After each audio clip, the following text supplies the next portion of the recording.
All right, time to get ready so that we can play our game. Welcome back, everyone. We, as you can see now, are on chapter 3 of The Mysteries of the Baroque by Choice of Games. This is a choose your own adventure story slash game. Um, and interestingly, it is set in the realm of John Carter of Mars and similar stories. Um,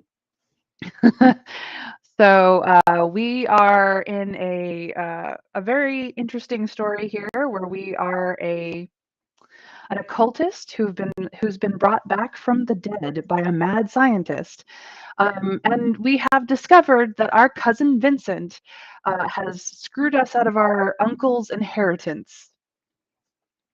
Um, we don't know who has helped him exactly, but we do know that that's how we died. Is we were tortured and killed, and now we've been brought back from the dead.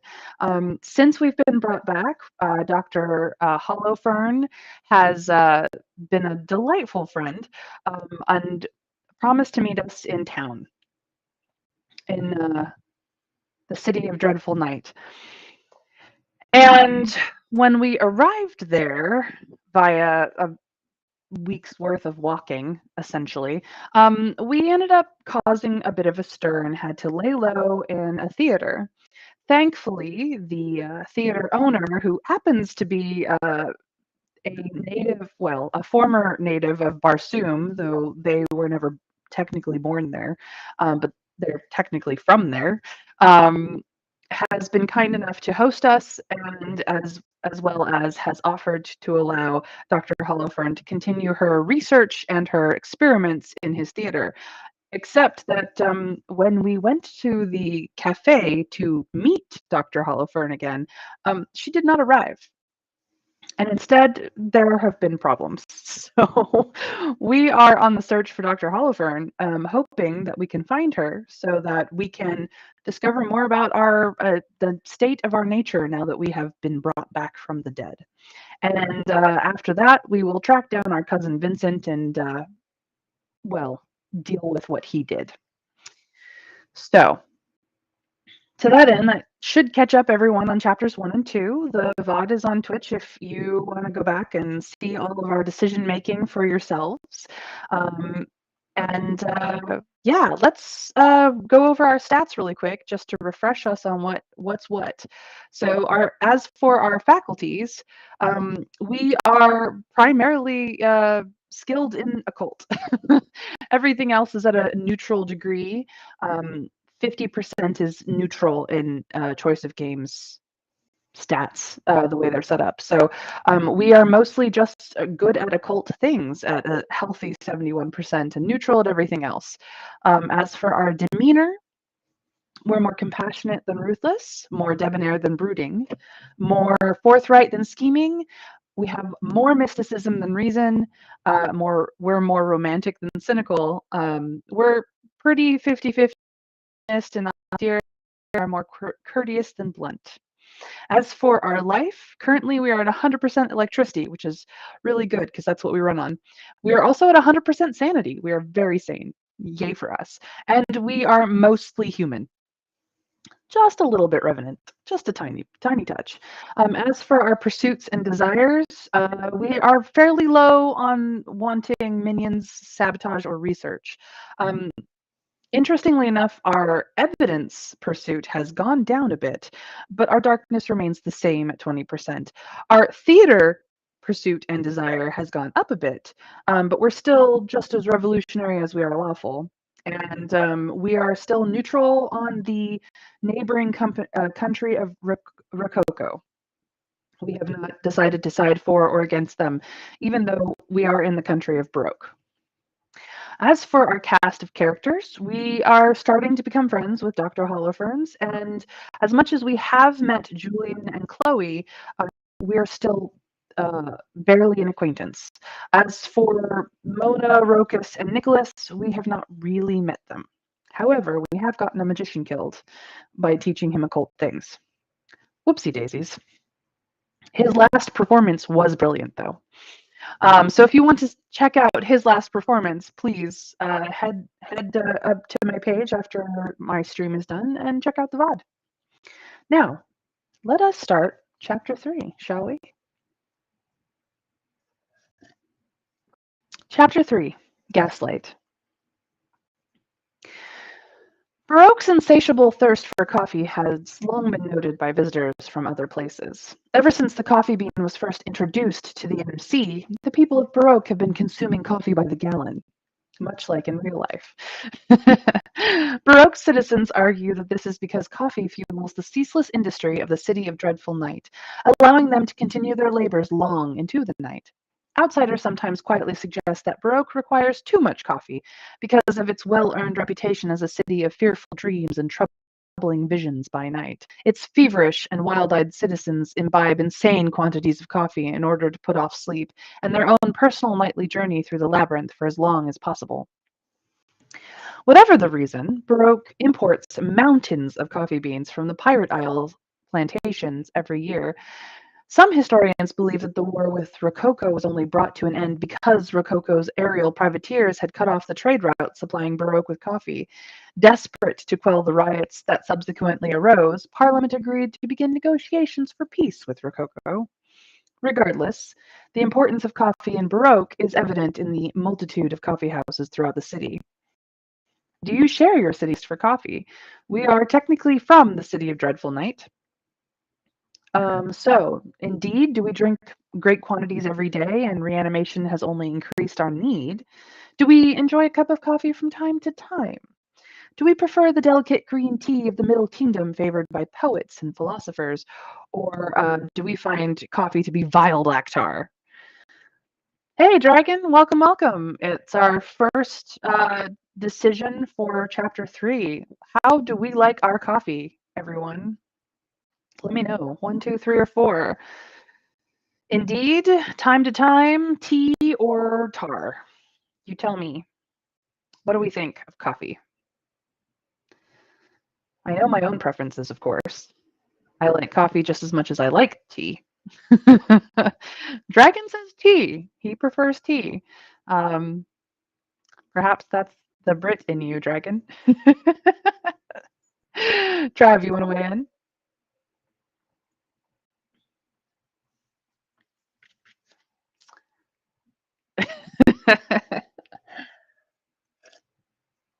Trav also votes tea, so I guess we are not very patriotic to the country's drink of choice, but we may be slightly more inclined towards poetry and philosophy. Each coffee house has its own character, its own clientele. The elegant Café Geldenhuis by the Opera House caters to composers and music lovers. Broasters is frequented at all hours of day and night by the ink-stained journalists and writers of Cram Street. Noble's Clubhouse on Stoker Row has been claimed by the hunting and sporting set that has formed around the bluff and hardy Duke of Mayrink, the Queen's son and heir. Young Slaughters is the setting for many fierce debates and proposals of grand schemes and wild ideas by the dreamers and inventors of the Promethean Society. And its rival, Old Slaughters on Apple Hill, is a place with a menacing but intriguing reputation as a favorite among the lords and ladies of the Baroque underworld, an abound neutral territory in Oubliette's subterranean gang wars, a place where dark and dreadful schemes are hatched and shadowy figures flit to and fro. Good to know, Dragon. I like tea and coffee. Pretty much every tea except peppermint. Ugh, can't stand this stuff. And some smooth coffees, usually of a lighter or middle roast rather than a dark roast. Not a big fan of dark roast personally. But yeah, I doctor my coffee even still. So yes, we are cultists. Strange blends of weird herbs for us occultists. We are mystical and magical, and we need our herbage. Anyway, inside Old Slaughters, which is where we are headed today. It is a chill, frosty morning as you quietly make your way inside Old Slaughter's and seat yourself in one of the booths of the upper gallery. A short, stocky young woman wearing a crisp white apron comes to take your order. Her tawny skin and close-cropped black curly hair suggest ancestry from the lands beyond the empty quarter. A wry, enigmatic half-smile seems always to linger upon her lips, as though she is enjoying a secret joke known only to her. Without even looking at the blackboard menu, you request the special number 3. The waitress arches an eyebrow and excuses herself. She returns a few moments later, her apron removed and folded on her arm, and sits down opposite you. "I'm Mona," she says. "Perhaps we can help one another." "Oh, we've met Mona. Nice." You heard about Mona and her unusual profession early on in your search for Holofern's. Your inquiries always seem to end with this recommendation: to talk to Mona, one of the waitresses at the Old Slaughter's coffee house. The Old Slaughter's coffee house. It appears that this Mona trades in secrets: secrets of state and secrets of the street, trade secrets from the factories and workshops, and secrets regarding business deals and commercial voyages, secrets of affairs and crimes of passion. She must have a vast network of informers spread across the city. Your search for your creator has met with nothing but dead ends everywhere else. But if anyone can find Holofernes, it will be Mona. She listens thoughtfully as you explain that you are looking for a certain scientist, one Dr. Holofernes. "Yes, I know of her. Left Greylock under a cloud, took up residence in Barrow before certain incidences took place there that required her to move on. I also know where she is now."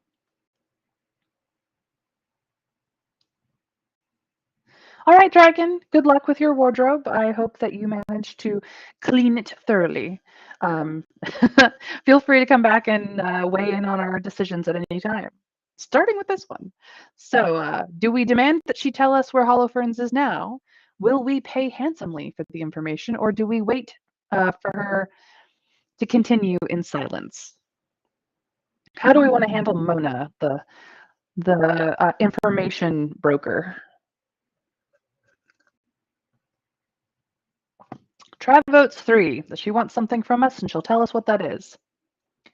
I'm inclined to agree on that end, Trav. Very much inclined to agree.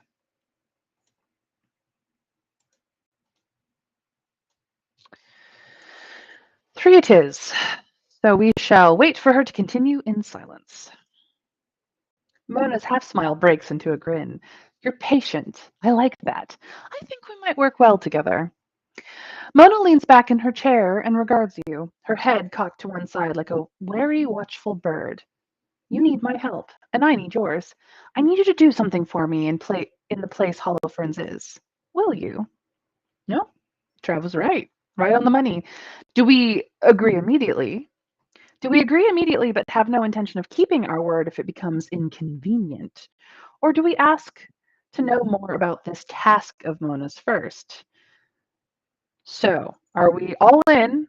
Are we all in, but if things happen terribly, we just won't be bothered? Or are we going to try and find out what she wants of us first?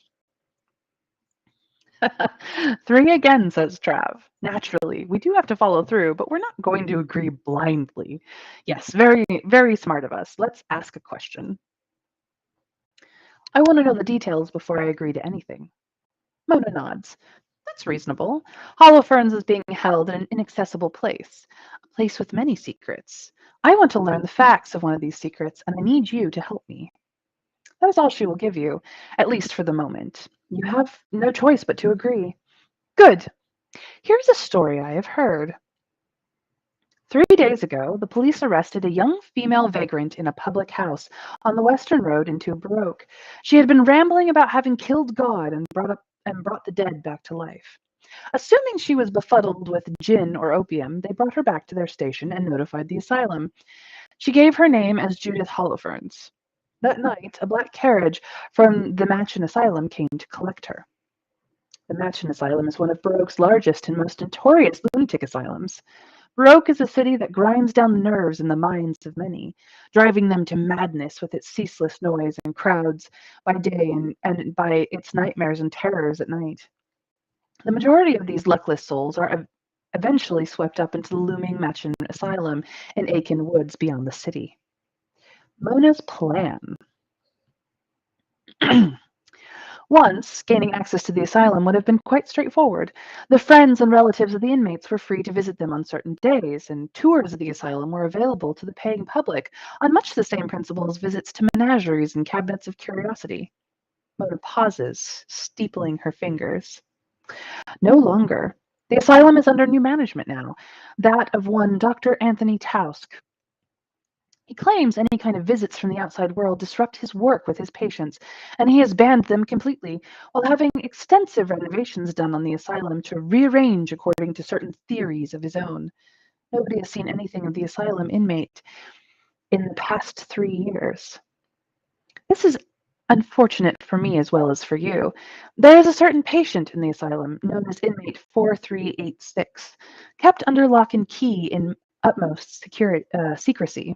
They are the only patient in the entire East Wing. I wish to know who they are and why such secrecy and security is warranted. I can help you get into Jim's asylum to find your Dr. Holofernes. In exchange, I would have you do everything in your power to learn what you can of inmate 4386. Ooh, spooky. Entering the asylum. I've been planning the operation for some time. From what I've heard of you, you have certain unusual skills. It is fortunate that our needs can coincide.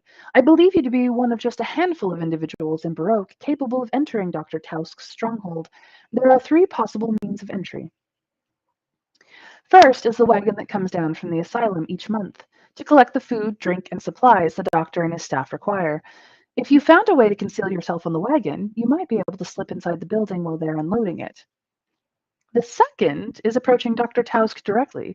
Although he rarely leaves the asylum, he keeps up a correspondence with thinkers, fellow alienists, and learned people across the world. If you thought you could successfully pass yourself off as one of his correspondents, claimed to be visiting Baroque, and requested a visit to the asylum, Dr. Tausk might be persuaded to waive his rule against visitors. But Tausk is no fool. To deceive him, you'd need a firm grasp on the latest scientific theories. Bluffing and playing the part won't be enough. Mona looks at you. Then there's the final option. Of course, a certain kind of person can enter the asylum, does so every day. The mad. If you can simply feign madness and make a nuisance of yourself on some busy Baroque street, you will be taken to the asylum sooner or later. But you'll be locked in with the other inmates and watched by the guards. You may find getting out rather more difficult than getting in. You know your skills and qualities best. You should choose which approach to take, and I will help you as much as I can.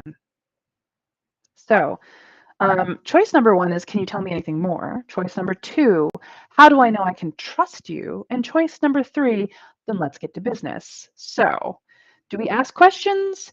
Do we get a little paranoid, or are we down to business? I agree. 1 and 2 are not things we'd be any good at out of our choices. But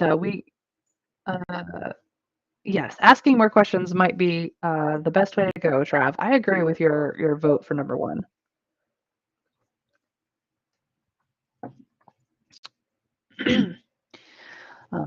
I love to hear from chat, so anyone else who wants to weigh in on our choices here may do so. Please feel free. But so far, chat has decided number 1. Can you tell me anything more? I suppose. Welcome, Star Dragonart. Welcome. Glad to have you. Yeah, so we're doing a choose your own adventure story called The Mysteries of the Baroque. It's very much mad science, eldritch magic, very fun things. So yes, I guess number ones have it. So can you tell me anything more is how we're gonna go. I can, but I need something more from you first. Secrets are my stock in trade. I might have knowledge that you need, but a girl has to earn a living. If you wish, there is more you need to know, we can trade secrets. I deal in secrets of all kinds, both big and small. Of course, most often, telling a secret means breaking a promise, violating a trust. But nobody ever said secrets came cheap, did they? Do you wish to trade any of your hard-won secrets to this broker of mysteries?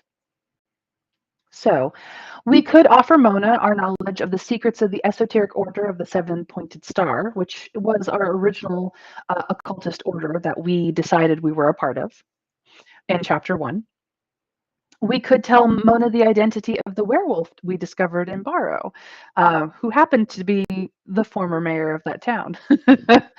We could tell Mona the true story of Mr. Merritt's origins, but he is our host of the theater where we are staying, which would be very rude of us to do. We could tell Mona the truth about our death and reanimation, saying that we have come back to life. Morgan, what is it? What is our name? Morgan de Winter. That's right. Morgan de Winter as death and has returned. Or we cannot trust Mona and will not offer her any secrets. Trav votes number two. It's pretty harmless to us, and giving us more information helps her own plan rather a lot. Yes, I agree with that. Um, I have no problems telling her the story of how we discovered the werewolf mayor of Barrow. Um, anyone else want to weigh in? That's the current vote is number two. Rat out the werewolf. All right. Well, it looks like the twos have it.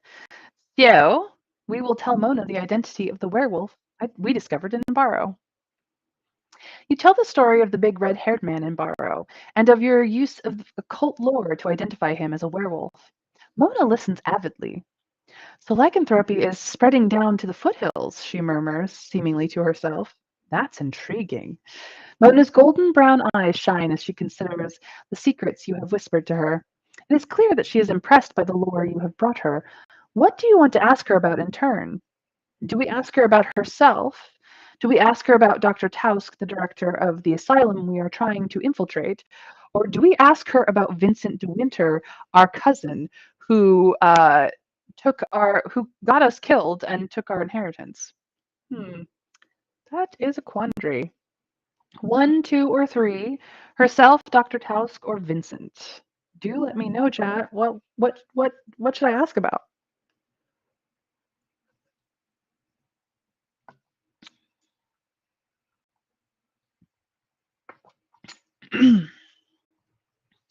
One, two, or three. Do we ask about Mona?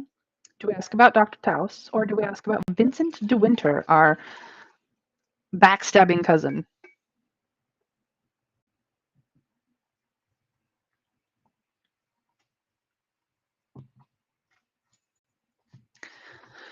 Trav has a good point. As much as we would love to ask her about Vincent, now may not be the opportune moment to do so because we have the task ahead of us and Dr. Holofernes to find first.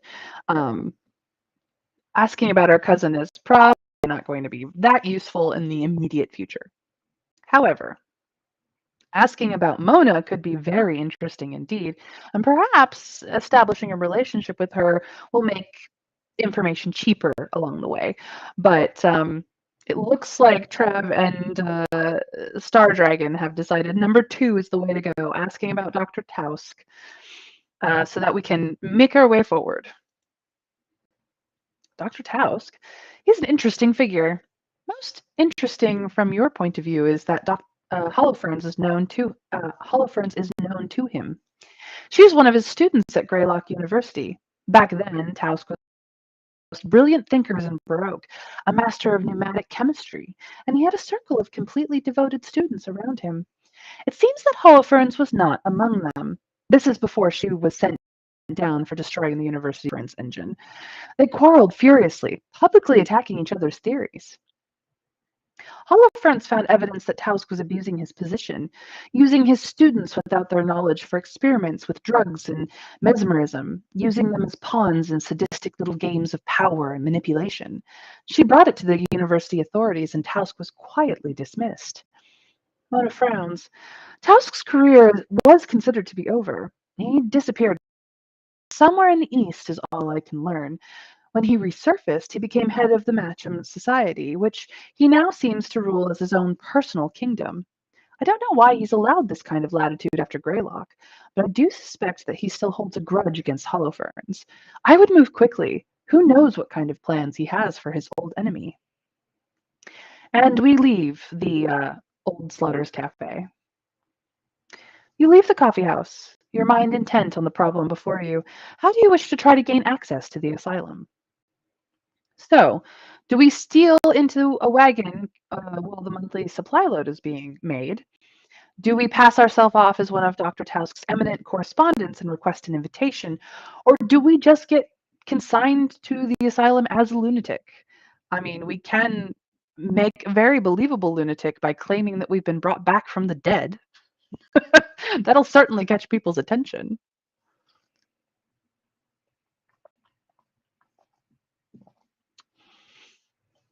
What shall we do, chat? What shall we do?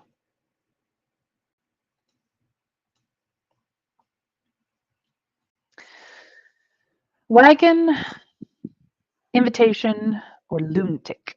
One, two, or three? Three reluctantly. Oh, Star Dragon, I totally understand. Getting out of jury duty, just the worst. And pretending to be insane does, in fact, get you out of it most of the time. So I guess we are going to try and become a lunatic ourselves, at least temporarily, of course. Getting sent to the asylum is not as effortless as simply occupying a public space and raving and ranting for a couple of hours. To warrant the asylum's horse drawn vans being called out, you will have to be a convincing lunatic. Otherwise, the police may simply assume you're a drunk or a troublemaker and beat you or throw you in a cell to let you sleep it off. If you have confidence in your acting abilities, you could attempt to feign madness. There's also an alternative. There are folk tales of a certain drug called mysterium, a compound of certain herbs and mushrooms known to mystics and practitioners of the occult that can send its imbiber into a state of exalted madness for a few hours. But the consequences of making a mistake in brewing this black magic cocktail could be disastrous. Will you occult knowledge as I possess to attempt to brew a draught of mysterium, or do we rely on our artistic instincts and feign lunacy? Well, let's look at our stats for a second, shall we? Performance. We're neutral on performance. We're not good at it. We're not bad at it, but we don't really have a lot of it. However, occult, that we have. We have it in spades. We have a tiny amount of insight. That's basically it. So we are basically trying to decide whether we're going to use our occult faculties or our performance faculties. And well, let's be honest. Number one is probably the one where it's going to work for us. It looks like number one is also the consensus as well. Yes, we are very good at this. We might get some interesting extras for being an occultist of the mystic arts already. Let's have fun with Mysterium, shall we? Better than our crime and science too. Yes, absolutely.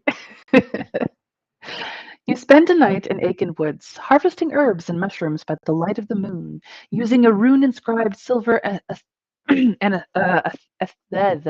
my brain has just lost my ability to read. I know how to pronounce this word. Why am I struggling? Trav, help me out here. How do you pronounce this word? You always correct me. Theme. Nope, that's wrong. Why why tongue? Why you be bad? The struggle is real. I know what it is. It is a ritualistic dagger. I could just say ritualistic dagger, but that word is much more fun if I could figure out how to pronounce it again. But we bought it from a Carpathy witch woman. You must present an eerie figure, moving around under the shadows of the trees, stooping over the objects of your search and stuffing them into a rough burlap sack. Yes, thank you, Trav. I don't know why I was struggling. It's so silly. I know how to pronounce the word, and my brain just kind of like shorted out. I feel like I too have come back from the dead. But moving on. The next day in your apartment in the Grand Guignol, you brew the mysterium over a blue flame, a wet scarf wrapped around your nose and mouth.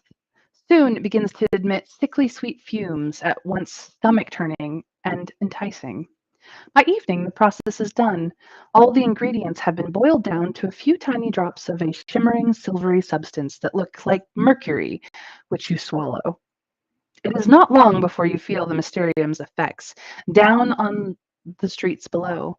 A tidal wave of possibilities and ideas seems to crash through your head.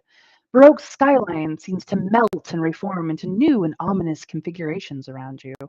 Looking around at the passers-by hurrying around you, you realize that they know. They all know. You scream at them to leave you alone, and they turn and encircle you, their bodies melding together.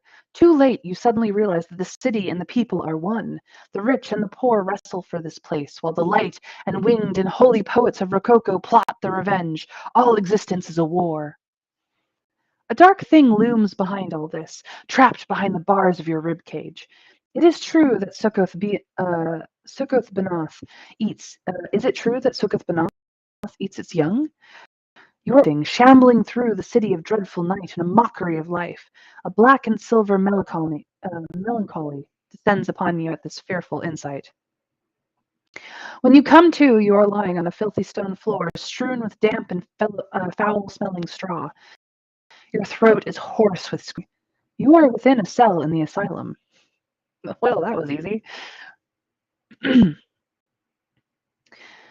You have several hours to yourself, with nothing but the screams and mad laughter of your fellow inmates for company.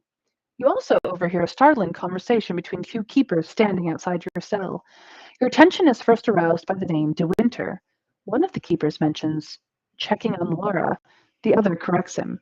It's Mistress De Winter, Chapel. Show a little respect, eh? To the likes of her, the other laughs. Your head seems to spin. Lara De Winter was Vincent's older sister. You dimly recall her as a child, but you were told that she perished in a boating accident when she was only 8 years old. It appears that she must, in fact, have lost her mind and been sent here. Her parents, perhaps fearing a scandal, concealed this and put it about that she had drowned. This may have some major implications. The very fact that Lara is still alive puts Vincent's inheritance in jeopardy. Even if you had remained dead, Lara, rather than Vincent, would have inherited the Terra Incognita fortune. How do we feel about this, chat? Are we darkly satisfied because we have learned a new weapon we can use against our stupid cousin Vincent? Are we bewildered and confused? What other lies have we been told? Or are we tentatively happy? Do we recall Lara fondly? Are we glad that she's alive, even if she is mad? As a hatter, so to speak. 1, 2, or 3, chat. Satisfied, bewildered, or happy? You can let me know.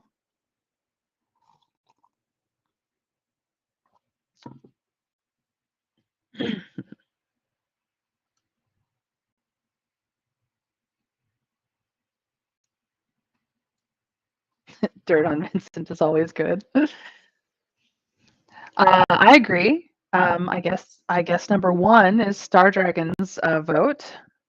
Do we have a consensus?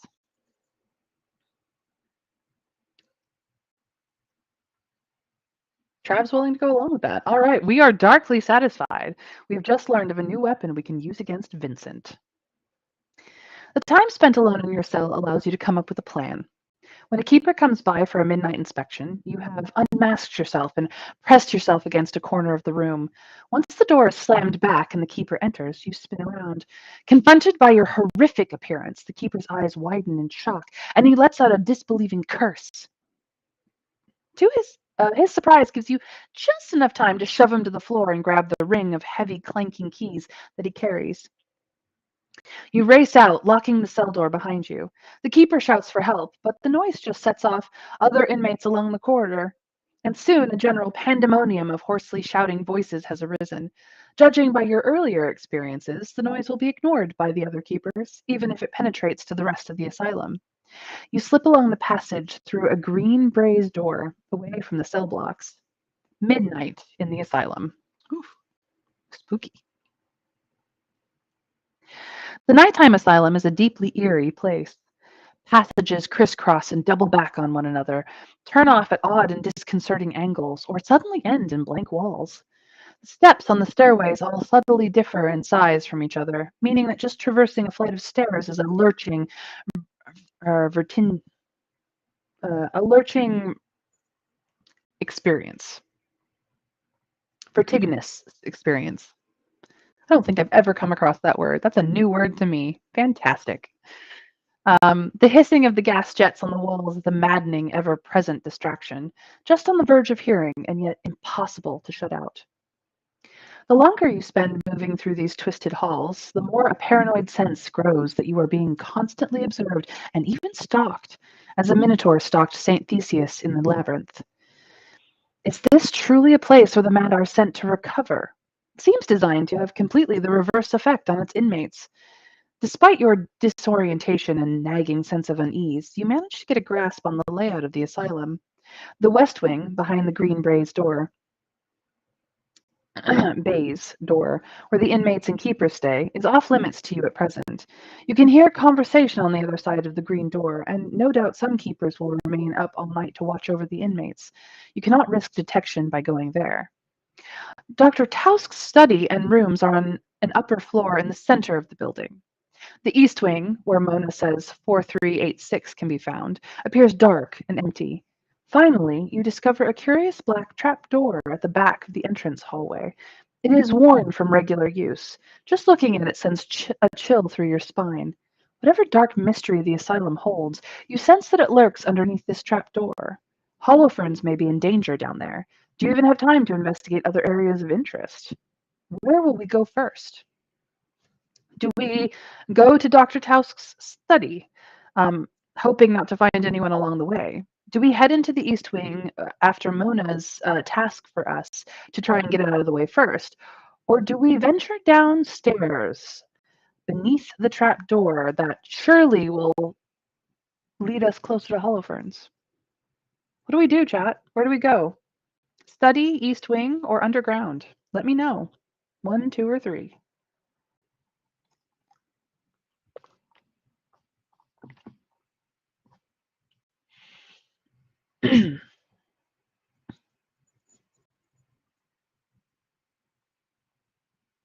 Any which way could lead us to interesting things, but we may not be able to check out the other ones.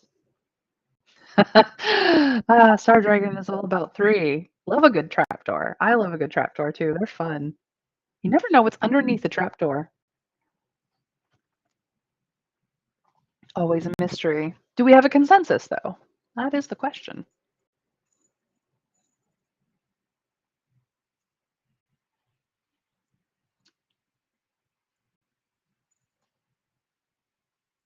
Feel free for everyone else to weigh in.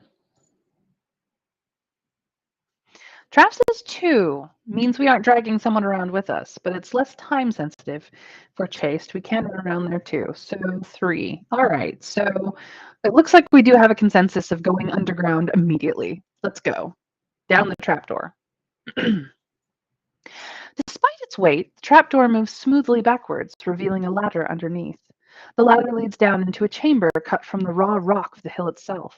A set of gleaming surgical instruments has been laid with fastidious care on one table. You pick up a lethally sharp scalpel as you pass by. A passage sloping gradually downward leads further into the darkness. A sickly yellow light shines at the end of this passage. You follow it, moving with care. A strange sight meets your eyes at the far end. A gigantic machine looking something like a church organ, surrounded by mysterious sails and wooden blades like those of a windmill, stands in the center of a great cavernous space illuminated by flickering gas jets. Barrels surround it, connected by copper pipes to the body of the machine. Attached to the front of it is a large glass chamber like a bathysphere.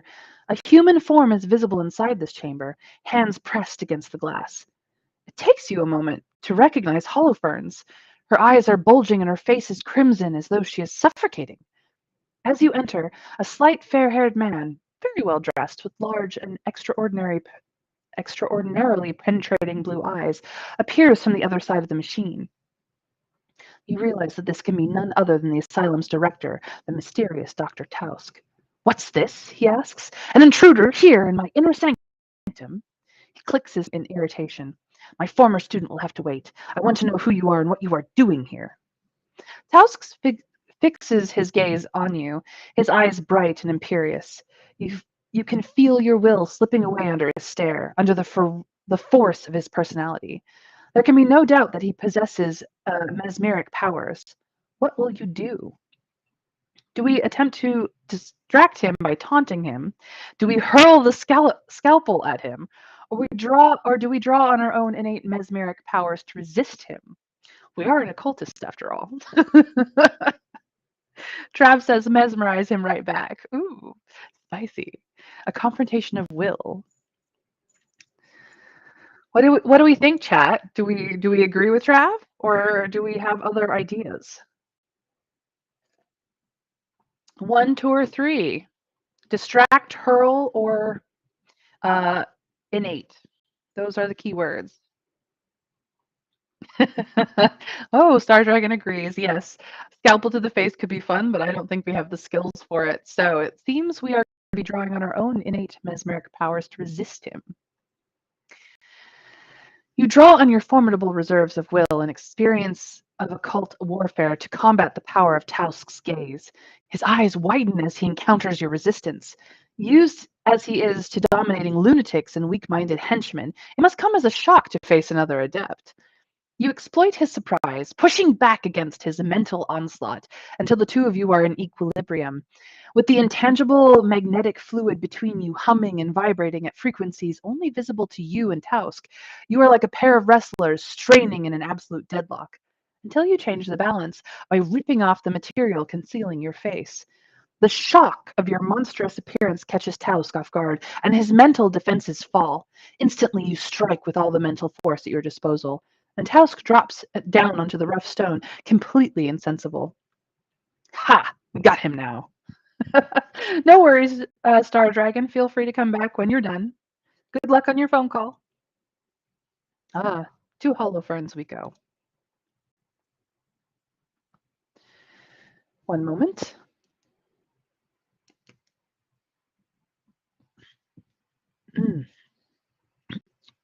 Pardon me.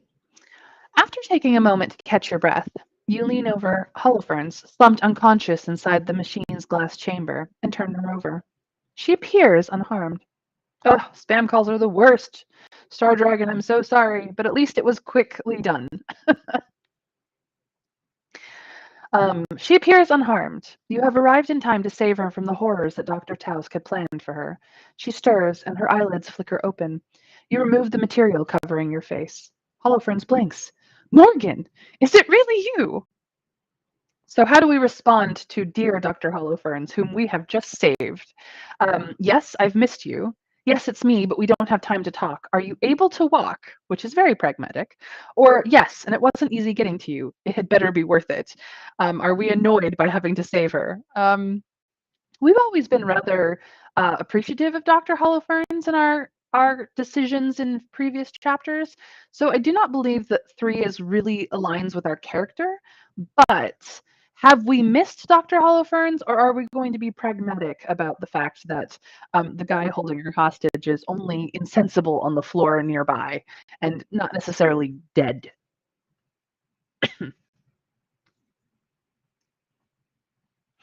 Oh, I hear you, Star Dragon. Spam calls are the worst, especially when you're waiting on a call. So, Star Dragon says time for pleasantries later, which, I mean, it's very pragmatic. Trav says that we should be pleasant because we did miss her. Um, we still have that scalpel in hand. Although, to be fair, I think Dr. Holofern's skill with a scalpel might be way better than ours. So it's between 1 or 2, which means I goose. Hmm. As much as I personally would be more pragmatic, I think our previous decisions in the first 2 chapters shows that we have always been rather polite and pleasant with Dr. Holofernes. So we're just going to tell her that we missed her. Holofernes looks away. Really? She says. She's trying to sound gruff, but clearly some part of her is a little pleased. The last thing Baroque needs is a sentimental monster. There's a long pause. She clears her throat and mumbles very quietly. I missed you too. Aw. She likes us. The machine of art. Getting to her feet, Holoferne inspects the machine, her head cocked to one side. So this is Tausk's influencing machine, she says. He was a lecturer when I was at Greylock, you know. He had a following of students, but really, there was no intellectual substance to the man at all.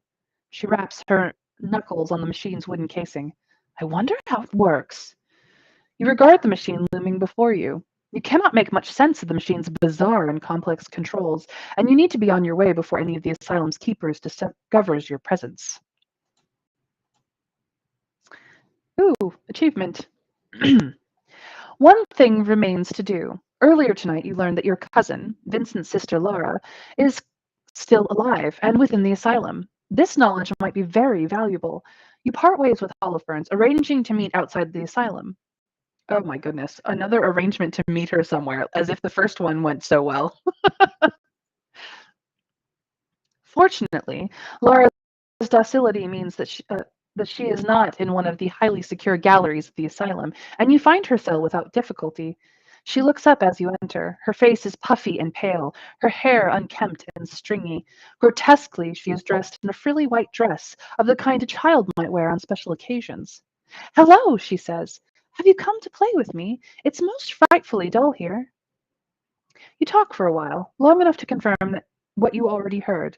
Laura de Winter had her mind shattered when she was a child, and she has stayed a child in mental age ever since.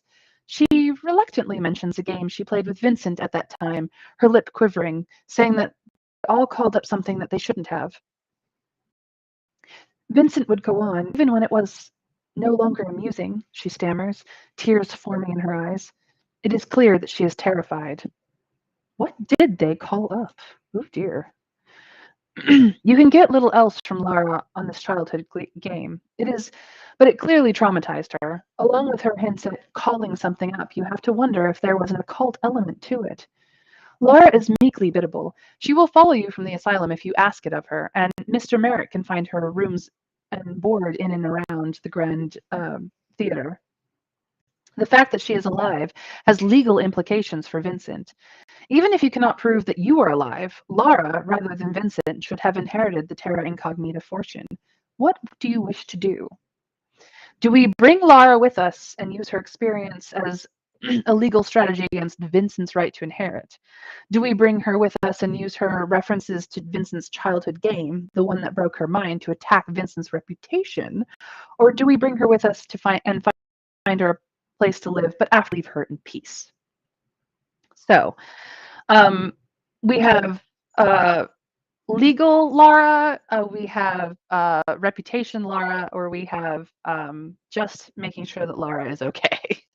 1, 2, or 3, chat. How shall we treat our dear cousin Lara, who is perpetually a child for the rest of her life, at least mentally speaking?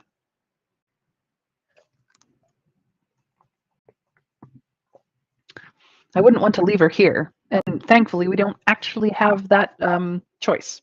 So 1, 2, or 3, legal, reputation, or peace.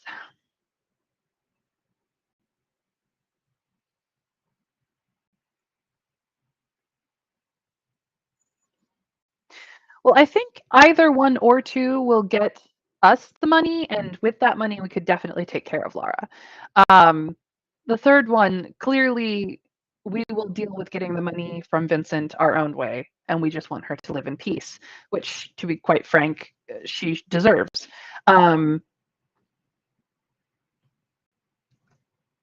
So we have a vote for 1. Do we have a consensus? I'm more inclined personally to vote for 2, um, primarily because, as Trav pointed out, if she is considered to be mad, using her as a legal strategy to get the money is not necessarily going to work out too well unless we have the right lawyer involved. I don't actually know where the story is going to go. This is our very first playthrough. This is a blind playthrough, so It looks like the twos have won out. We've even converted Star Dragon to our cause. Awesome. So yes, it could be very useful leverage, and it could matter for other reasons. We do know that Vincent allied himself with another occult group to capture, torture, and kill us. So ruining his reputation could very well go in our favor. You will find rooms for Laura, and you will arrange for a study procession of Baroque's journalists and society gossips to come to meet with the poor madwoman and hear her pathetic tale of Vincent de Winter's childhood cruelties and perverse interest in black magic. The word will be all over town soon after, and from there to many far-flung corners of the world. Vincent will find it increasingly hard to make business deals and glean invitations to dinner parties when civilized society from Baroque to Gondol is discussing his monstrous childhood with shocked relish. And then we leave. We never did find out about the thing we were supposed to do. Whoopsies. You arrive back in Baroque just as the new day is dawning. A hackney cab whisks Holofernes away to the Grand Theatre. One last loose end remains. Mona's interest in inmate 4386. Unfortunately, you were not able to learn anything of the occupant of the East Wing during your time in the asylum. On your way back to the Grand Theatre, you report your failure to Mona, who shrugs. You did your best. I'll find out eventually, one way or another. Go and get some sleep. That's my advice. Well, at the very least, we didn't burn that bridge. Back to the theatre we go. You return to the Grand Guignol just as the sun is rising. You are weary from the long night's work and still dwelling on the horrors you witnessed within the asylum. There is something reassuring about the mysterious old theatre after your night of madness and mayhem. Perhaps in your lair beneath the clock tower, you can find some peace and respite from the nightmares of the asylum. After that, Holoferne awaits. Maybe she will have the answers you seek. End of chapter. We have reached chapter 4, People of the Abyss. So we're going to take a quick step into our stats to see what has changed since we've gotten through that chapter. So as for our faculties, not much here has changed. We used a percentage of the occult to defeat another mesmer who is not as intelligent as he seems to think. As for our demeanor, we have become neutral between ruthless and compassion. We're still more debonair. We've also become neutral between forthright and scheming. Interesting. Our reason has become higher than our mysticism now, but we're still a bit more romantic. Our hedonist and austere has not changed since the beginning of the game, and we're still quite a bit more courteous than anything than blunt. So, in an interesting way, we have become much more neutral in our demeanor again. As for our life, we're still all good on the life front, full electricity, full sanity, and still 90% human and only 10% undead. And as for our pursuits and desires, our sabotage has gone up. Ooh, we're still very low on the desire and pursuit of minions and research. Our evidence is the same, as is our darkness. Our theater has not gone up any, and we are just as revolutionary as we are lawful. And then our opinion on the country next door, Rococo, is still neutral as neutral can be. Winter Fairy, welcome, welcome. Oh, you're fine, dear. You're fine. The VOD for yesterday is up if you want to catch up, and you can of course watch the beginning of the VOD for today as well. But we're welcome to have you. We missed you, so you'll be a little lost, but we'll catch you up. We will. We will. So yes, welcome in. Welcome in. It's lovely to have you back. All right. As for our cast of characters, our happiness, or rather our relationship with Holofernes has only increased since we saved her and flirted just a touch. As for everybody else, nothing has changed. We have met Julian and Mona now. We have also met Chloe, but we're not on friendly terms with anyone yet. We're just merely acquaintances. So that is where we stand stats-wise overall.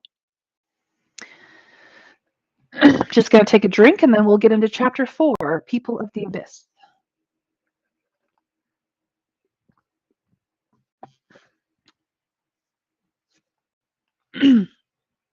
Oh no, Winter Fairy, that's terrible. I hope maintenance shows up at some point. I mean, if there's a huge leak in your ceiling, hopefully the people upstairs aren't being the problem. That has happened to me in the past.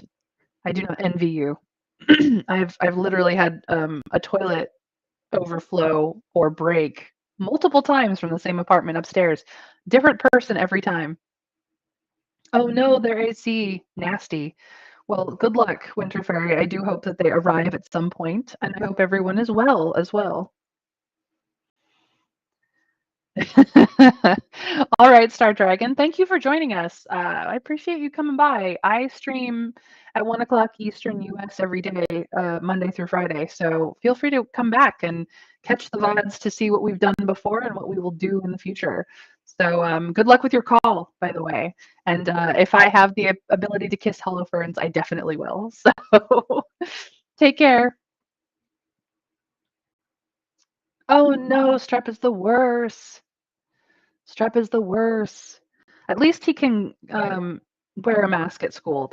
That's nice. I had strep throat a lot as a kid, so I know how not fun that is. And once somebody gets it, it goes around. So I do hope that yeah, second time in a month. You might want to consider him wearing a mask every day, even when he gets better, just to see if that doesn't cut down him catching it a third time. But yeah, once strep throat hits in elementary school, it goes around and around and around and around. So it's not fun stuff. I do not envy him, and I wish him to feel better soon. It's the worst. Anyway, let us begin chapter 4, shall we? This is going to hurt, Holofern's announces cheerfully. All the more so because we have no laudanum.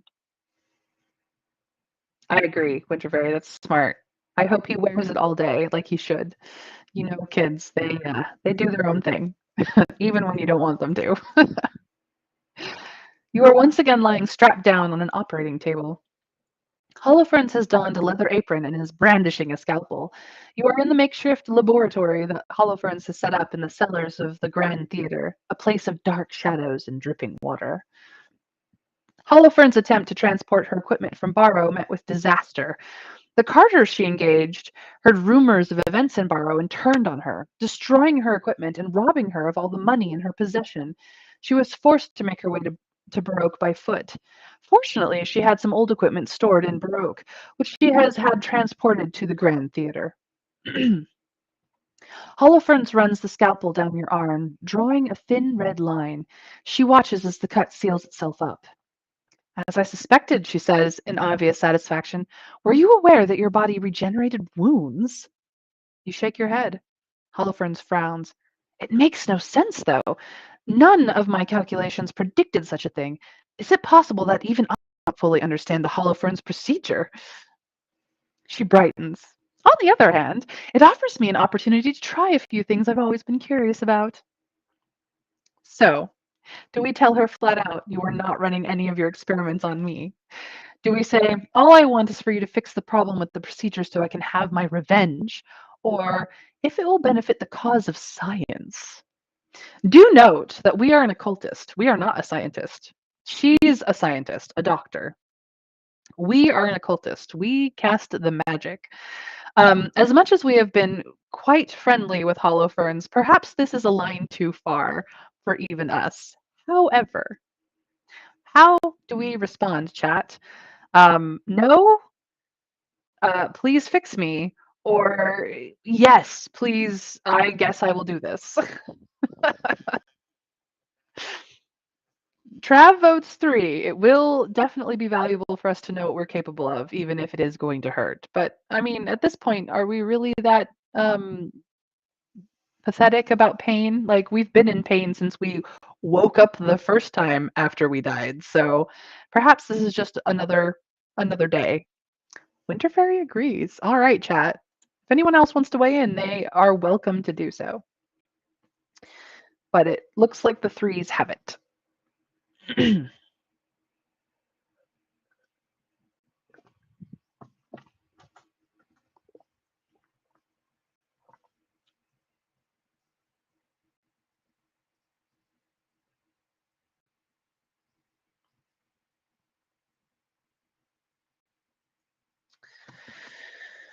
Here we go. That's the spirit. Holoferne puts down the scalpel and begins rummaging in a large crimson leather portmanteau. You see, she says, some people wear spectacles or walk with a cane or whatnot. They use tools to make their bodies work better. I've often thought that with the right subject, one could go so much further than that. One could surgically introduce scientific devices for better living into the body itself. Think of it, a difference engine for a brain, a clockwork hand, faster and stronger and more precise than the flesh and bone version. The possibilities are endless. Of course, most subjects couldn't survive the trauma of such a thing being installed. She looks at you slyly. But you could, Morgan. And think of how much fun we could have with all the devices I could install. She's excitable, this one. So, we have some options on how to respond to this excitement of hers. You're proposing to make me even more of a monster than I already am, but will you preserve my flawless good looks? I do see the logic of your suggestion. Since it's possible, why not enhance my abilities further? What you are suggesting is against the laws of nature, but I want to try to remain as human as possible, or last but not least, I'm already something other than human. I might as well embrace it. One, two, three, four, five, or six. How do we respond to Holofernes' excitement? So, Trav is has some pause on two. Um, Pretty sure two is the humor answer because we know that we are ridiculously hideous. So we could be wary of becoming more of a monster. We could make a joke. We could do the logical things and see what we could enhance. We could just be appalled. We could mention that we would like to stay as human as possible, or we could just go full monster.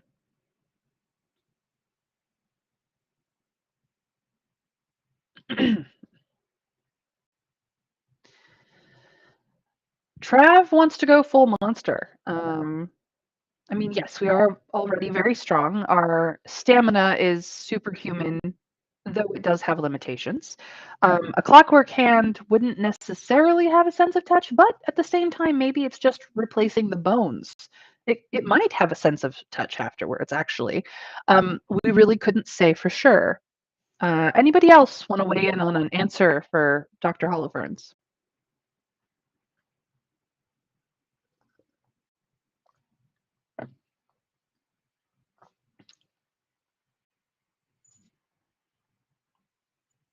I'm a bit partial to three, but we are an occultist, so six might actually be the way to go here. Winter Fairy says three. Now I have to choose between six and three. You guys are so mean to me. You're supposed to make the decisions for me. Well then. Logic or monster? Logic or monster? Flip a coin. Winter Fairy says, I don't have a coin on me. I have no. I suppose I could ask Google to do me a 1d2. Roll 1d2. Heads 3, tails 6. Or I should say odds and evens. So I rolled a 3. Um, I rolled a 3. Odd is 3. We're doing 3. You could be correct. We could find out after this. So I'm gonna go with 3 and see what that does. I do see the logic of your suggestion. Since it's possible, why not enhance my abilities further? All right. So let's see what that does to our stats. Just doing that. Nothing. And nothing. Okay then. Guess we have to continue making decisions. Exactly, she replies. Holofernes is setting a series of enigmatic metal parts and devices on the table in front of her. It's an idea I've had for a while. I've already built a few prototypes. I could give you wings, like a Rococo glider, or metal talons on your hands. I could put a A daguerreotype lens in your eye? Did I say that right? I don't even know. Or a magnet in the back of your head that would let you go without sleep. And there's always the drug pump. So, do we ask about wings, talons, a lens, a magnet, a drug pump? Do we ask about how any of this will solve the problem of our blackouts? Or do we have no further questions? This, in fact, may be asked, like we don't make a decision on what we take yet. It could definitely be that we have to ask and then decide, or it could be the decision. Trav says 6. Ask how any of this will help solve the problems of our blackouts. Winter Fairy says talons. Which to do? Which to do? I mean, talons could be fun. We are an occultist, though, which generally means that we need to have very articulate fingers for all of our cool magic stuff. So talons might get in the way of that, just a bit. Wings might be a little hard to cover up. Lens, however, could be interesting. Who knows what we will see through it. Never having to sleep means we'll get twice as much stuff done with the magnet. And then there's, of course, the drug pump, which is very bane of us for those who know DC villains. But we have had problems with blacking out. It does not do us well to black out in inconvenient places. So I'm going to go with number 6. This will definitely be of much interest to us, and it's possible that we'll be able to take a different option as well. Your what? Oh, yes, those. Well, it wouldn't help solve the problem, not directly. Is that all that matters, though? I'm a scientist, not a difference engine. I don't just spit out answers to the questions you ask me. I answer questions that haven't been asked yet, like, can I replace my leg with a mechanized rifle? And the answer is yes, yes, you can. So that did not get us any information.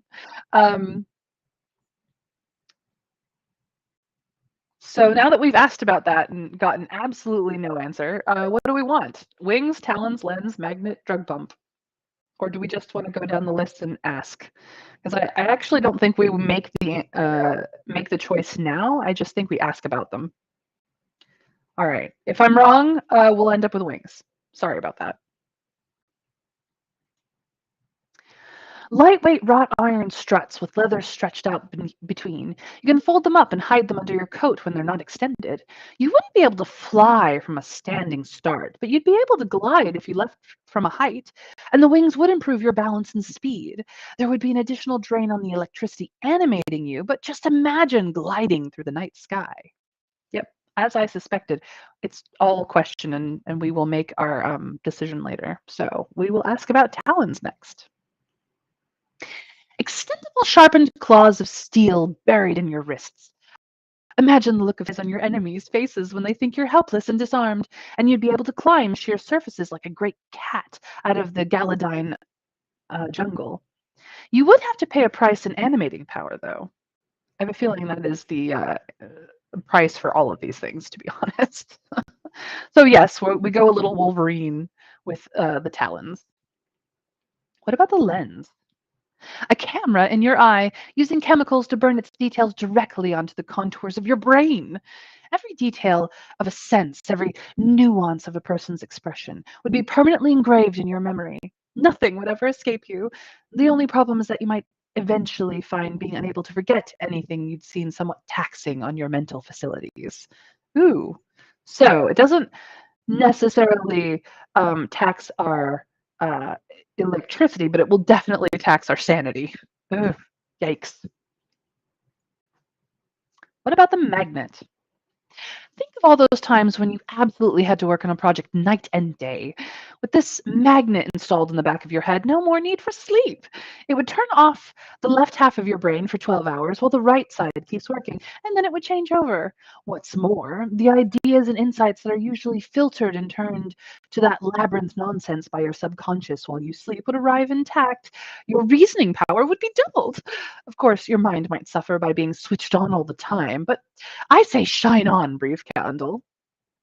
Yikes. Yet more insanity-inducing stuff. But we would be fantastically creative and intelligent in turns. And about that drug pump, I got the idea from the poets. Half of them are out of their minds on laudanum, hashish, and the mysterium most of the time, and can't write about that their particular tibble. I've designed a pump that will clamp on over your heart. It comes loaded with a cocktail of drugs of my own concoction, all kinds of psychedelic fun, and it'll soon start synthesizing its own drugs from your bodily fluids, with which it will flood your body.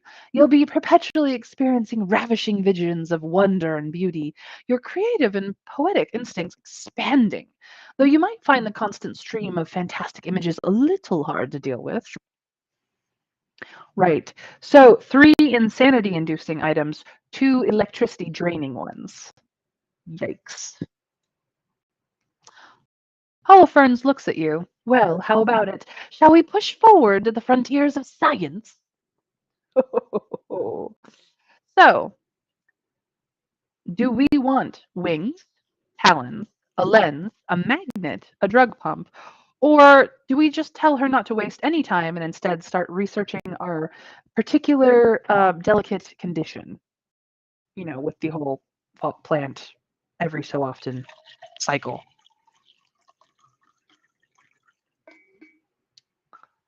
What shall we take, chat? What shall we take?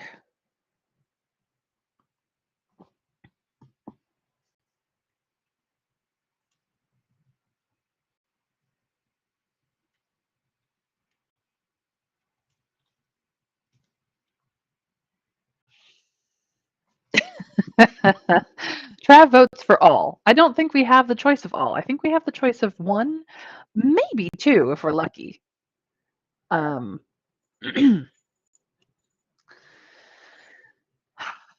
Wings are great. I mean, balance and speed are great, but only being able to use them from a great height is inconvenient. However, we do live in a clock tower, so we might be able to leave the clock tower and then we'll have to return back on foot. Talons will allow us to climb up and down and all around and get to the roofs and whatnot, and also give us something to defend ourselves with should we be attacked, which is nice. The lens will allow us to have essentially a perfect memory, even at the cost of our sanity. The magnet will mean that we have far more time in the day and we will be, I guess, creative and intelligent in turns. I'm not entirely certain how that will pan out in the long term, but we will be able to just go, go, go forever. And the drug pump, well, we're not an artist, we're an occultist. It could be useful, it could be terrifying, it could be both. It probably is both. Or we could just be like, hey, figure out how to fix us.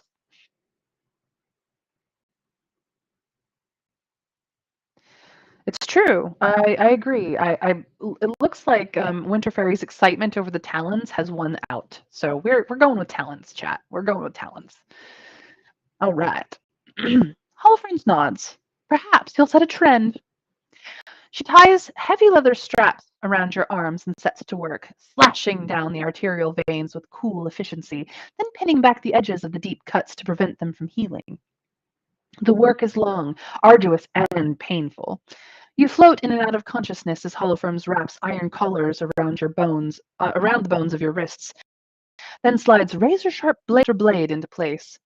In the morning, you wake up conscious that something is different. A vitae-soaked, weary-looking Holofernes moves from her place, standing over you to untie the straps. With a single flick of your left wrist, you feel the blades pop out and effortlessly part the leather fabric. You repeat the procedure with your right hand. The blades emerge from your wrist in a deadly sheaf, rising over your knuckles. Sitting up, you experimentally extend and retract them a few times, marveling at the ease and speed of the movement. It is as though the talents have always been a part of you. All right, Winter Fairy, give her Caleb. Hope he feels better soon. We'll be here when you get back. I've been thinking, Holoferne announces, and I've come to a distasteful conclusion. I believe your reanimation was not solely the result of the Holoferne's procedure being applied. She scowls. Of course, the procedure worked, but it only worked on you. None of the other cadavers I experimented on responded. You were an exception. I'm starting to suspect that this is because of the manner of your death. At first, I assumed that your captors tortured you before your death, but now I don't think they were torturing you at all. The memory of agonizing pain rises up inside you.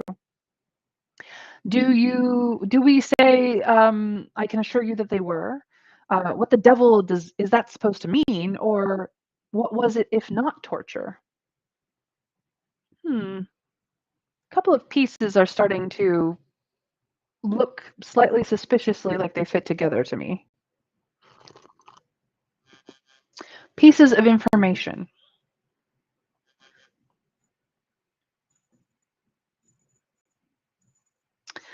Trav, I'm going to agree with you. I also think that it was because we are a good occultist and that we have talked with many strange beings. Friends in weird places, indeed.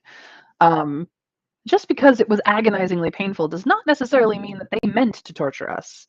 But remember, there was a game with Vincent where they called Vincent and Lara, where they called something. And we are an excellent occultist. Perhaps there's something to that. Perhaps we were in on the game and we don't remember. Something to consider. That is the question, Holoferne continues. I believe that their torture must have been some bizarre form of surgery. They did something to you, implanted something in you, or were trying to. I don't know what, but whatever they did to cause you to react, differently to the procedure than any of my other subjects. Until I understand exactly what they did to you, I won't be able to reproduce the procedure or deal effectively with those blackouts of yours. I need you to find out more about how you died. Try starting with the police detective who handled your case. Anything you can dig up will be of value, as I often say to the resurrection men. Perhaps they called us up. Well, they were children at the time, so maybe. Interesting. Before you can reply, there is a rap at the door of the laboratory. Mr. Merritt enters. I hope you're enjoying your new accommodation. I am Mr. Merritt, the Grand Theatre's proprietor, he says, courteously to Holofernes. The two did not meet when Holofernes arrived at the Grand Theatre. She's now drinking him in with obvious fascination. You are quite simply the most hideous creature I have ever beheld, she says. Dr. Holofernes, I know you've already met my associate Morgan. May I inspect you? Mr. Merritt does not appear offended by the scientist's bluntness. Your directness is most refreshing, Dr. Holofernes. Alas, I cannot submit to a full inspection just now. I just came down to inform you both that pressing business is taking me away from the theater today. If you need anything during my absence, please speak with the stage manager. He's out and about. He rarely does that. Interesting. You know that it's time for you to take your leave as well. Holofernes can do nothing more for you just now. And besides, it would be worth learning more of the people who abducted and tortured you, their motives in their dark alliance with your cousin on your own behalf. They deserve retribution no less than Vincent. A couple of hours' research and discreet inquiry, and you learn that your murder was handled by a certain Inspector Rackus of Darvulia House, the detective branch of the Baroque Metropolitan Police. If I can read. That is the question. Interesting, interesting. So, what will we do?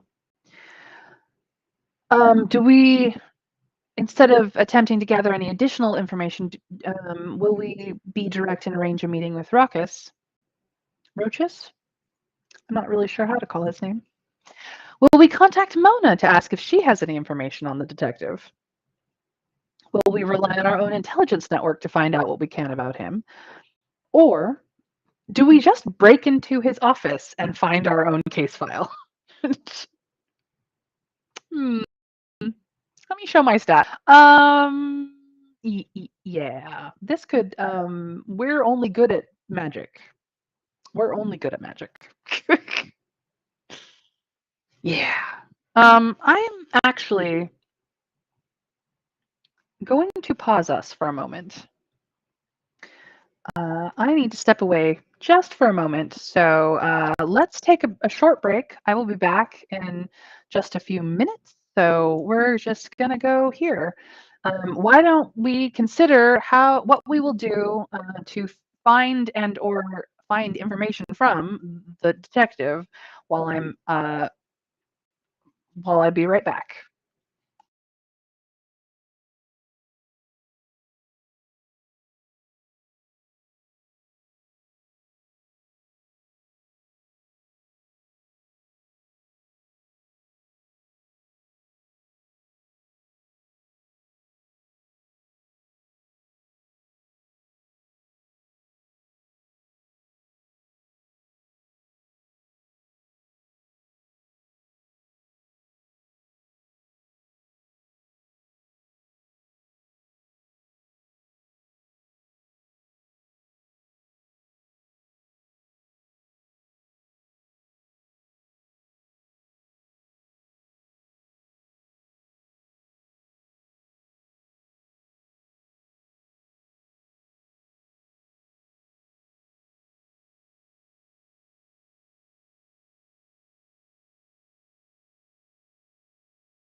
And I'm back.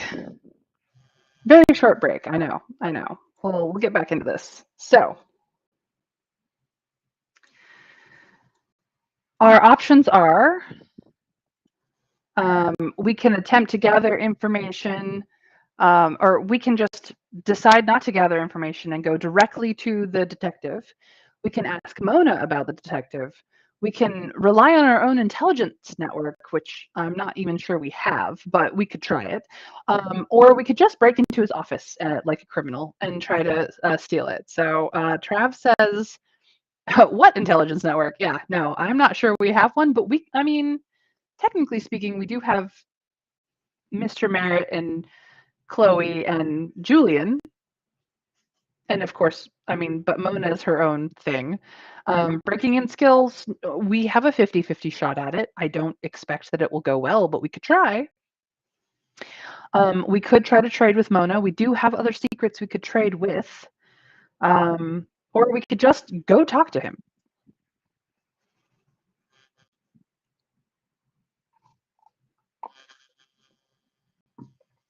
Actually, Trav, I'm not entirely certain that we had the ability to set something up earlier. Like we had to give her a secret to get more information. I think pretty much every selection we had earlier on um, in the previous chapter would have ended up, giving her a secret and getting a thing. We didn't like, there wasn't a way to like keep asking questions, if that makes sense. So I actually think that is because we can go to Mona multiple times, and so we need multiple secrets on hand to um, That's true. We did have a day off and we had the option to start asking around, but um, we were always going to end up going to Mona is my point. So I actually think that the reason why we had so many options on secrets, but really couldn't repeatedly ask and use them up is because we will be going to her multiple times. So the option to trade a secret for information from her is like an every time we go to her thing. And we may or may not get more secrets on the way.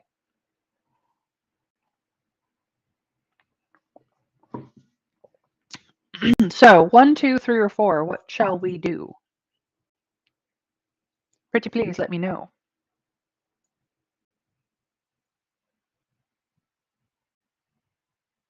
1. All right. We're just going to go talk to the detective and see how that goes down.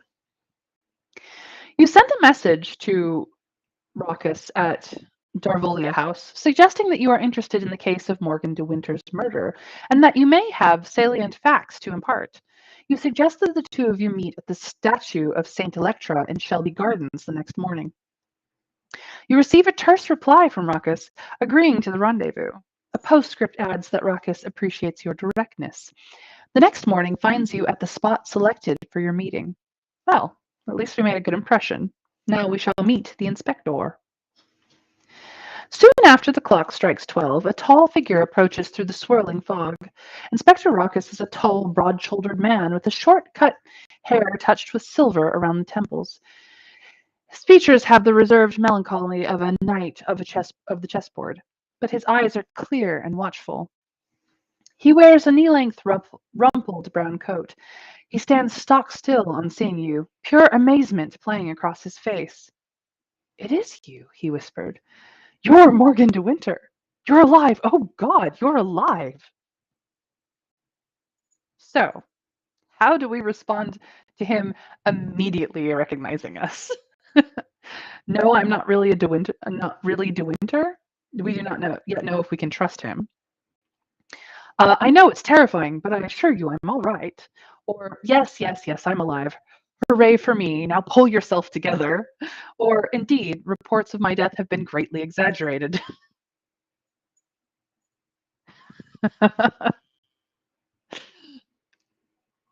Trav says too, yes, but no thanks to them. Ain't that the truth, though? No thanks to the other guy.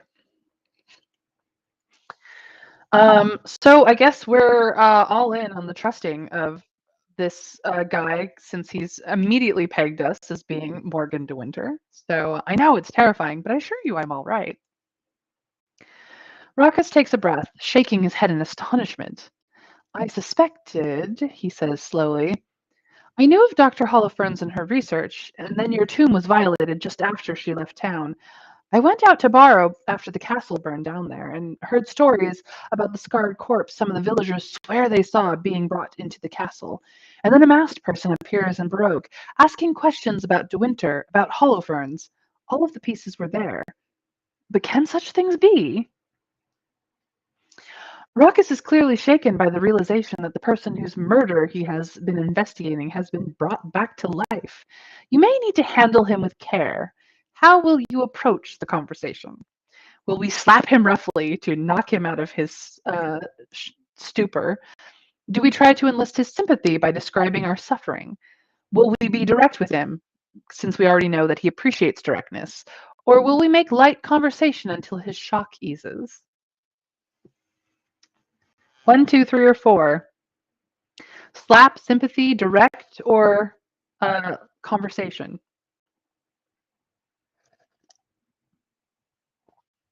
Tell me, chat. What shall we do? Trav says 3. He likes direct. I agree. He does like direct. Maybe that will snap him into problem-solving investigation mode.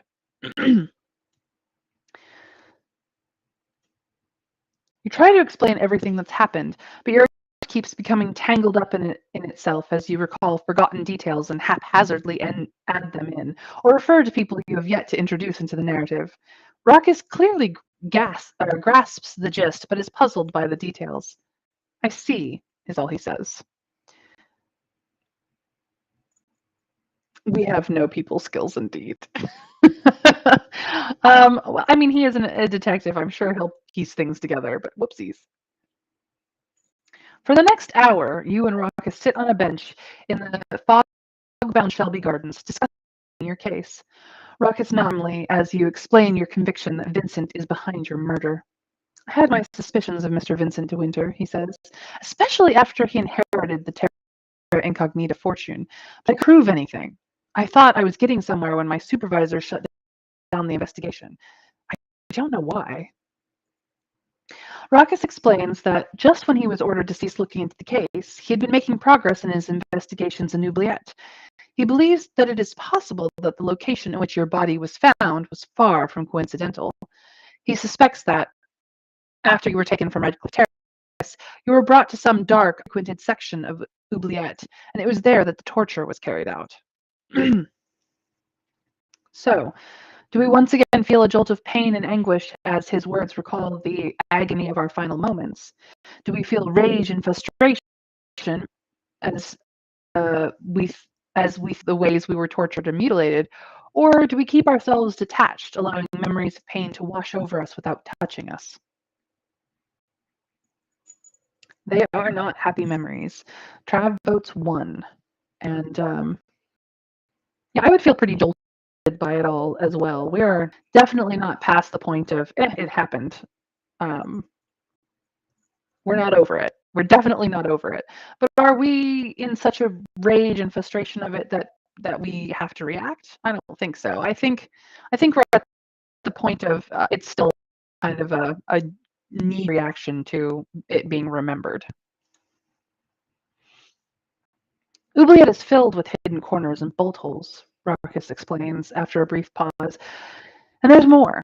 The knife wounds on your body aren't randomly inflicted. They follow a definite obsessive pattern. I've seen such things before with murderous cults, sects, and secret societies. I believe that the group working with your cousin Vincent had some religious agenda of their own in influencing such sufferings upon you. And there are more cults in Oubliette than anywhere on Baroque's surface. The peculiar people, the Carpathian Rite, even followers of Apollyon. Maybe it's the darkness or the never-ending noise down there, but that pit just seems to breed them, each more crazy than the last. Rackus's suspicion of an occult motivation tie into a discovery you have made yourself. As a child, Vincent seems to have traumatized his elder sister by forcing her to participate in some kind of ritual or occult game.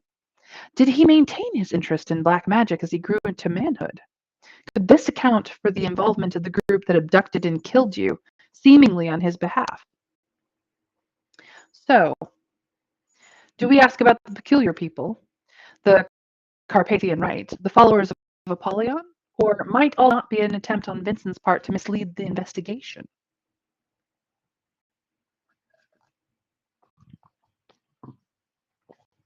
Trav suspects the followers of Apollyon because they stand out from the others mentioned. I agree. Um, Technically speaking, in chapter 1, we've heard of the peculiar people in the Carpathian Rite, but we've not heard of the followers of Apollyon until this mention. So it stands out to me as well. I think number 3 might be the way to ask, or the way to go forward for us. I could be wrong, but here we are.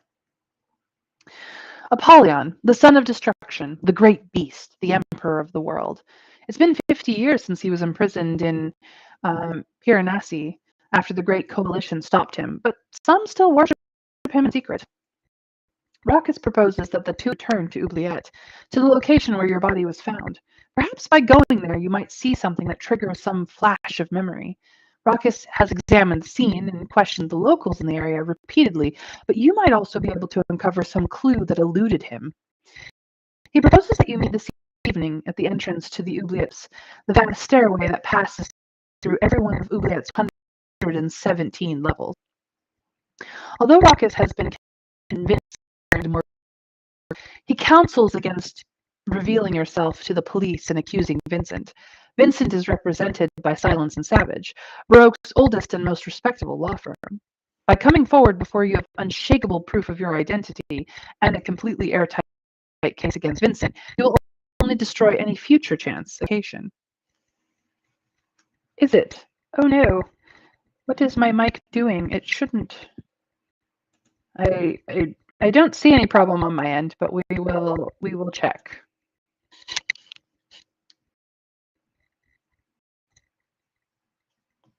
We'll see if it clears up here in a second. Tech issues, fun times. I've done what I can on my end to check for mic issues. Are we good now, or is it still being whacked?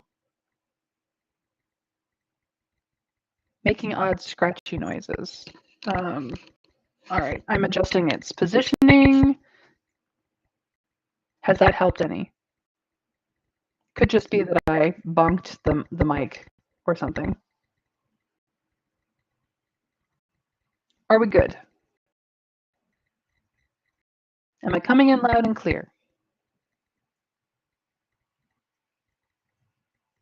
All right, well, so far so good. If it continues, we'll figure it out.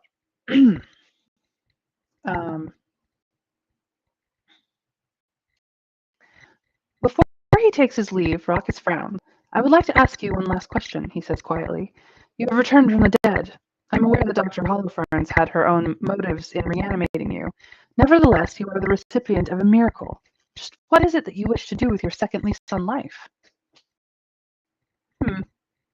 So, do we wish to obtain our revenge on Vincent and his allies? Do we wish to restore our name and identity? Do we wish to gain the terra incognita fortune for ourselves? Do we wish to protect the Grand Theater and our friends there? Or to learn all the secrets of Baroque? Do we want to do something about Baroque's darkness and suffering? Or do we want to understand the nature of our new condition?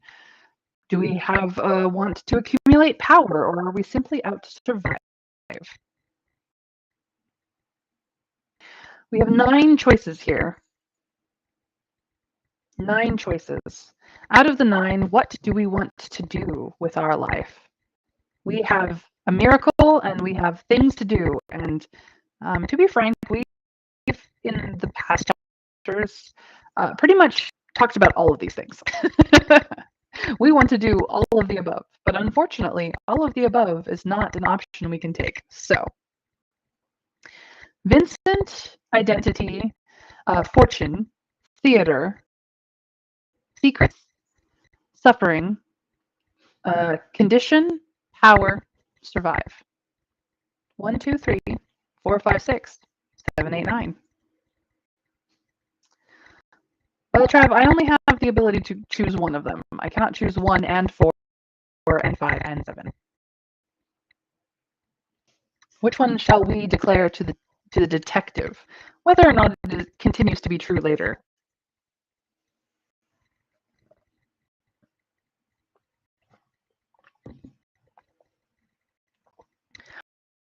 Tell me what to pick, chat. I need help. Please.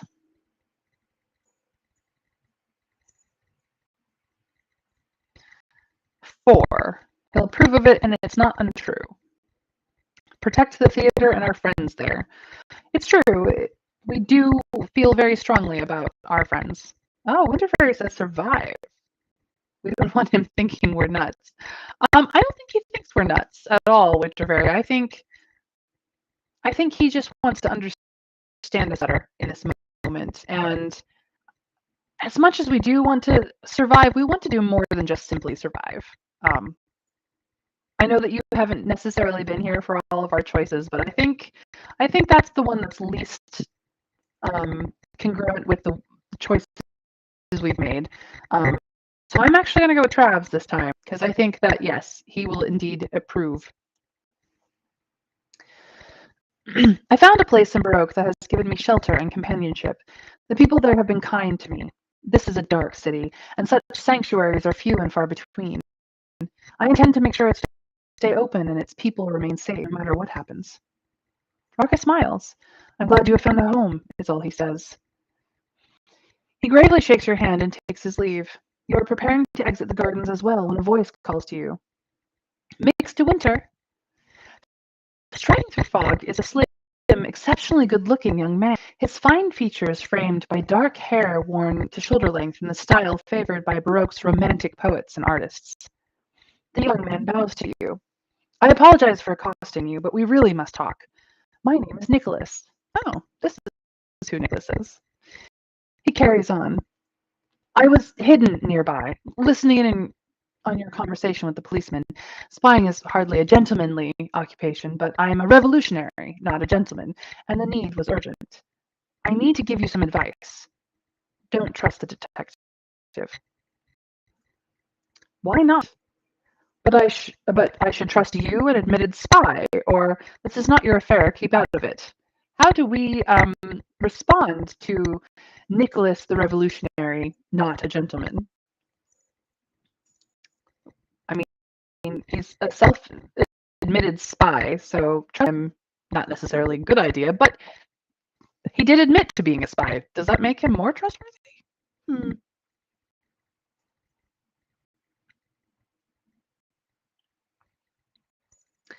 I agree, Trav.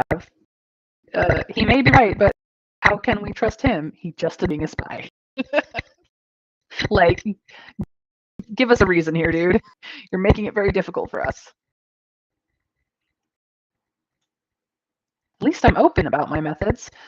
The detective likes to play the bluff, incorruptible policeman, but he's not above spying, lying, and planting evidence when he needs to make an arrest. How do you think he maintains a record for solving crimes?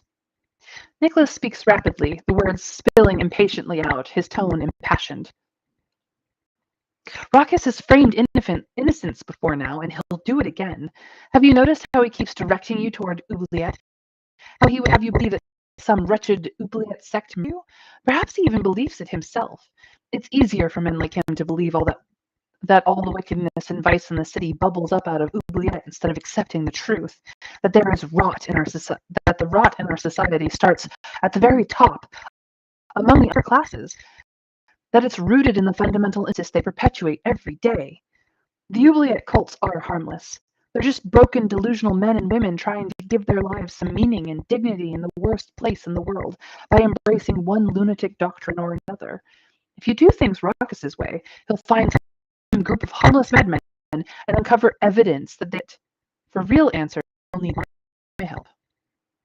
Hmm. Hmm. So, from everything that we've seen, Ruckus is a fine man and a good detective. Do we declare that we trust him and that we don't know him or you or don't trust Nicholas either? Do we think he's right? You've seen how those in power and the police are their servants, or do you need proof that he has framed innocence? So, do we say Ruckus? Do we say Nis? Or do we ask him to prove himself? Um, we've literally just met both of these gentlemen the same day. And one of them even claims he's not a gentleman. So, men. We've met these men the same day.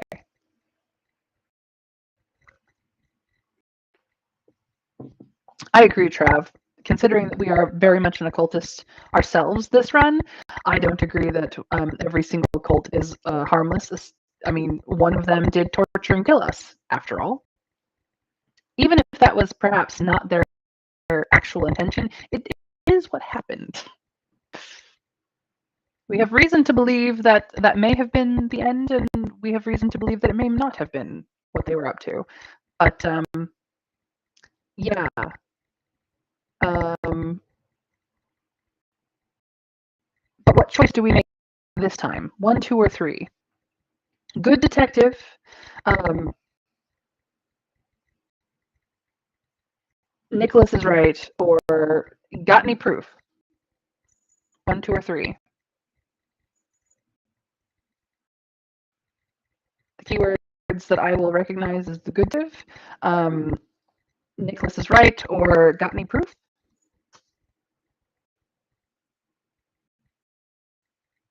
What do we? Please, chat. Don't leave it up to me. I don't know. Making choices. That's what chat is for. Pretty please, chat. Pretty please.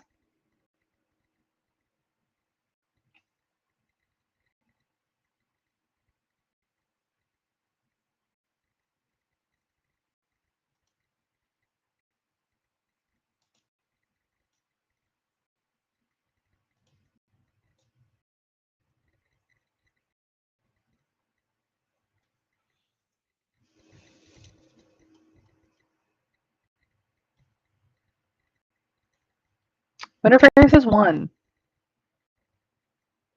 So you want to trust the detective.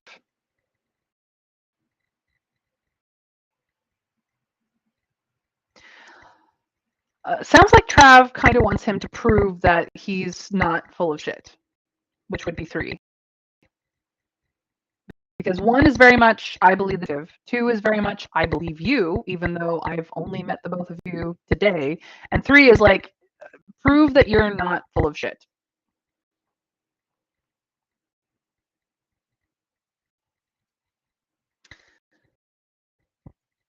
Trav does make very great points, Winter Fairy.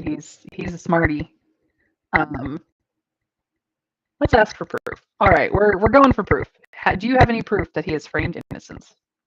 Nicholas looks sour. No, he admits. I know he has, but I don't have the evidence yet. That's why I'm spying on him. I'm hoping to finally catch him and expose him to the press. Something that would force even the Metropolitan Police to act. Nicholas makes his pitch. You do need to come to Oubliette, he says. Ruckus is right about that much. But he'd have you charging around, shaking down the peculiar people, or the Ensomnists. You know Oubliette much better than any policeman. Come with me instead. The inner city has 1,000 eyes. Somebody will have seen something. Perhaps you'll recall something while we're there. We'll find the truth, and mark my words, the trail will lead back to Shelby Gardens and Stoker Row. Considering the decision you must make, you return to the Grand Theatre and your rooms under the clock tower. You have occupied this three-room apartment for a couple of weeks now. How have you furnished it? Okay, so now we're jumping subjects entirely, but we do have options. Whether we will have to make the decision whether we go with the detective or the spy later. Um, so we've heard both sides of that particular faction, those two factions. We'll have to decide who we trust later. So we have had rooms in the clock tower of this theater that Mr. Merritt our host has allowed us to use. So we have a choice of, we have just left the rooms as empty as when Mr. Merritt gave them to us to use. We have shaped the room into a secret library of Baroque investigations with files and dossiers carefully placed according to a system of our own devising. We have furnished them in the wild and opulent Deep Eastern style favored by Baroque's most daring bohemians. Or we have drawn down the curtains and draped the room in black, giving it a funeral atmosphere because we've died once, apparently. So, is it empty? Is it a library of investigations, a Deep Eastern style, or funerary? Trav is all about the paper and string, the connecting things together, the files and dossiers, and a board full of pins and string. Winter Fairy concurs. We've literally been only an occultist up until this point, but now we're a pseudo detective. Let's go. The walls in all 3 rooms are intermittently lined with files on individuals, locations, and events of interest. Contained within these walls, written in a cipher known only to you, are the hair-raising true accounts of the Holoferne's procedure, of Vincent de Winter's monstrous act of treachery, and of the events that took place at Caracero and Mecham's Asylum, of everything you've seen and done since returning to Baroque. The rosewood desk in the study is the nerve center of it all. Of Mobius design, it possesses a number of unusual features, among them hidden drawers and booby traps. The place is still in its infancy, but perhaps one day it will be as stuffed with secrets and hidden lore as the Lost Tower. What do you wish to do before the evening in your trip to Oubliette? Do we call upon the blind violinist Julian?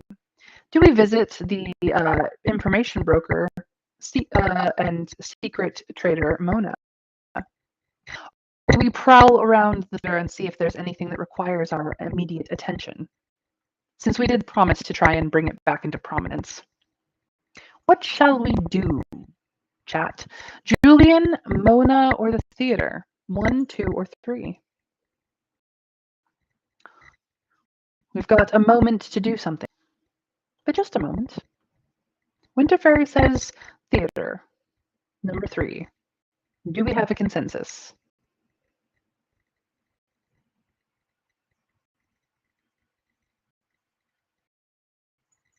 Please tell me. Trav concurs. All right, we will go see if the theater requires our attention. Moving through the passages and back stairs of the rambling old theater, you notice something in the warren of rooms behind the stage. One of the stagehands, a pale young man, is helping himself to the weaklings from the strongbox. From the practiced ease with which he has opened the strongbox, you suspect that this is a regular occurrence. Thieves have been preying on the Grand Theatre for some time now, but nobody suspected that some were present among the theatre's employees as well. What do we wish to do? Well, we did promise to help out, so do we try to intimidate the stagehand into returning the stolen money? Do we appeal to his better nature and persuade him, or do we try to blackmail him into serving us? Let's see what our stats say, shall we? So our insight is 55. Nothing here necessarily says that we are good at convincing or intimidating any way we go about it. But we do have an occultist nature and a crazy, scary face. We're not. We're 50% ruthless, but we are debonair. We're a little bit scheming. We do have some reason on our side, and we are very courteous. So demeanor-wise, perhaps trying to persuade him might be the way to go, but we could absolutely try to intimidate him. Our electricity has gone down. Ooh, that's good to know. We have taken an electricity hit because of our talent. And everything else here is fine. Oh, well, it looks like the detective likes us a little bit more, but Nicholas does not have any. Like, we're still just acquaintances.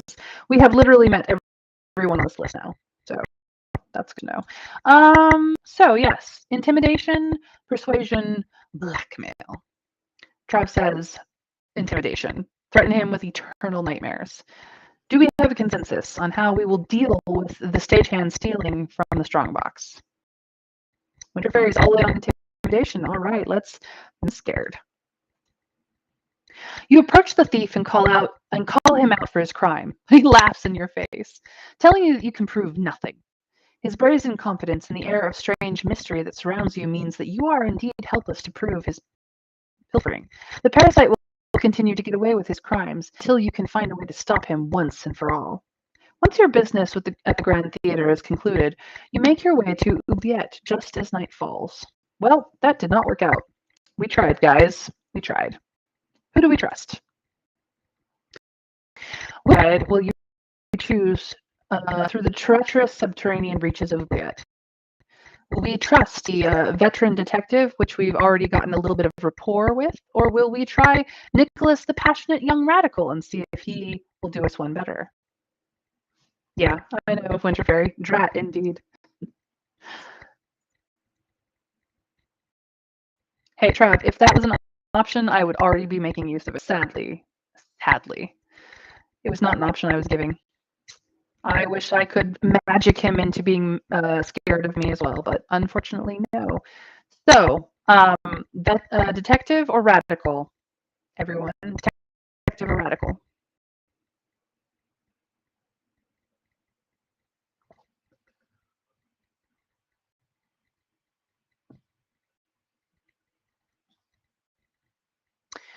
Everyone has decided on the detective. We are siding with the detective. Now, personally speaking, I think that either one could be a good guide. It's just a matter of they are basically on different sides of the equation here. So if in our next run we decide to side with Nicholas, we will get different information. I don't think either of them are particularly good or bad. I just think it's one pathway or another. That is my gut feeling. But we're going with the detective. Rokas meets you near the entrance to the oubliette steps at the end of Hogarth Lane. He wordlessly shakes your hand before the two of you make your way down into this. The wide oubliette steps, a common symbol of the terrible journey into the subconscious and the labyrinth in the Baroque verse, go all the way down to the very bottom of the subterranean catacombs, although few would follow them that far down. The further one descends into oubliette, the greater dangers become. Dangers of gangs and solitary outcasts, desperate enough to hide themselves down there, as well as the dangers of simply becoming lost in oubliette's endless, uncharted maze of rooms and passageways. Oubliette is devoted to the most noxious and polluting of Baroque's industries. Factories, foundries, warehouses, and tanneries. Ugh, that would be awful. In their underground location, the stink of these industries troubles only those wretched who must live and work there. Seriously, the smell would be inhumane. Oh, awful. Yikes. Notes from under. Any visitor to oubliette must take careful note of the schedule of daily and nightly shifts at the oubliette places of industry. The vast crowds of workers entering oubliette for their shift or leaving at the end is an overwhelming tidal mass. Every year, there are new stories trampled to death in the oubliette workers' haste to leave the pits and once again breathe fresh air. Those are the ones fortunate enough to live on the surface and not in the company-provided accommodations in oubliette itself. Ugh. Even the vilest rookery on Hogarth Lane is said to be better than the compounds, crowded and claustrophobic warrens designed to squeeze out every penny an off-duty labourer has, or to force them into certain modes of life and thought in accordance with some grand social or religious experiment. This is not the time of any of the shift turnovers, and the steps are comparatively quiet. You receive a few wary glances, and people cross the steps to avoid you. It's that murderer, the one in the newspapers called the White Devil, that has them scared. Ooh, I put on a voice for that. Whoops, didn't mean to. Raucous explains. They've been hunting every week for the past month. The only thing anyone knows about them is that they conceal their face, wearing a white mask. The detective scowls. The devil taunts the police, sends them letters to the papers written in their victims' blood. They're utterly depraved. Down to level 3 we go.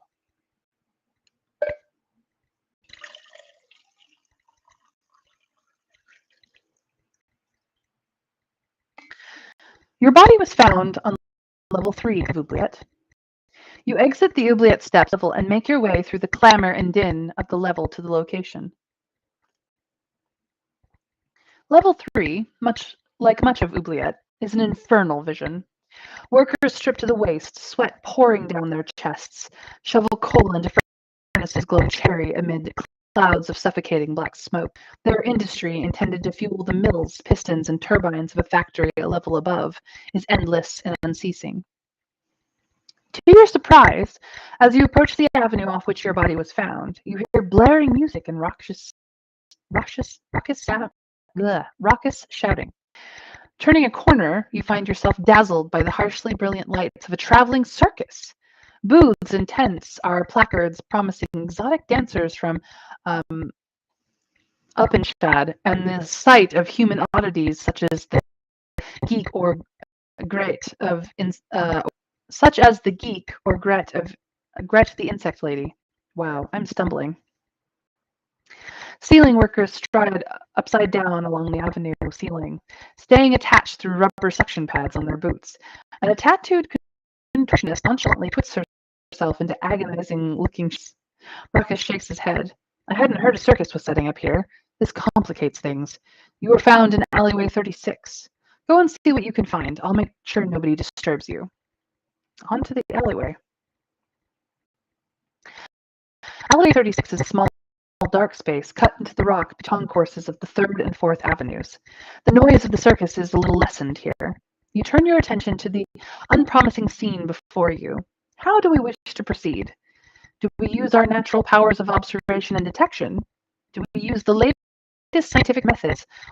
Or do we use mesmerism to try and send ourselves into a clairvoyant trance? Mesmerism is our occult abilities, and I think that is probably our best bet, seeing as we have no skill in anything else. Well, that's not true. We do have a slight amount of insight.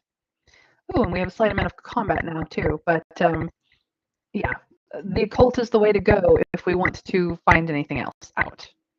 When you have a hammer, yes. Number 3. Yeah, I'm just gonna go with this because that's we've gone all in on the occult. We're here for the occult shit, definitely. The torn petal. We have gained an achievement. Places where scenes of violence and heightened emotion took place leave certain traces, sometimes referred to as vibrations, in the ether. This was not the site of your murder, but it was the place that became associated with it like I. Perhaps there are still some lingering vibrations from the emotions which the sight of your mutilated and disfigured corpse inspired. You sit down cross-legged on the ground and produce a small hand mirror. Removing your face coverings and repressing a thrill of revulsion at the sight of your own visage, you stare deeply into your own eyes, willing yourself to fall into a trance. You are successful. You fall as though you are falling into a deep, dark well, and yet you are oddly calm. You look about you, your third eye opened. You see now the lingering impressions that the souls of those who have been chased have left behind. There are the fleeting, blurred shades of those who came to gawk at your body, and the policemen at work around it. Fear and horror and a little spoonful of pity touch their souls here. You can taste it on your tongue, but the feeling is ethereal. Soon moved on with their lives. Stronger and more lingering are the emotions of the detectives who worked here. Anger and shock and determination. Rokas is the most recognizable of all. The tracks of his soul are all over this scene. He must come here again and again to study the ground and contemplate the mystery of your murder. You can sense his obsession and growing frustration. Finally, there are the marks left behind by the souls of those who brought you here. Deep, dark, fanatical hearts. Their souls must blaze with a power, sullen fire to leave so strong an impression even now. You trace their movements across the alleyway.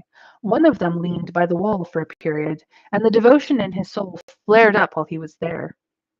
You bring yourself out of the clairvoyant trance and go to the wall to inspect it. You see that the man scratched something there. The torn petal. To the police investigating the scene, the marks on the wall might have seemed no more than a few random scrapes, coincidentally forming the shape of a diamond with a long line bisecting it. But you recognize it as the torn petal, one of the letters in the alphabet of Old Babel. In occult circles, the torn petal stands for revelation, specifically revelation in its most violent and disorienting form, the membrane between this world and the next forcibly ruptured. More recently, it has become exclusively associated with the Brethren of the Bloody Rose, one of Baroque's most enigmatic secret societies. You have always been peripherally aware of the Brethren as one of Baroque's innumerable ritual societies, but they've never involved themselves in the city's various occult intrigues, and so you have had little to do with them personally. They are mainly known for the ruthlessness with which they enforce their order's vows of secrecy. There are many rumors of certain brethren who ritually murdered after simply hinting at some of the secrets of the Bloody Rose, and the journalists and others who have attempted to pry into the brethren's secrets have disappeared. There can be little doubt that the two who brought you here were of the brethren, and so you must conclude that it was also the brethren who conspired with Vincent to capture and torture you. Perhaps the torn petal, a sign of insight purchased through agony, is some reference to the pain they put you through. This is a startling development.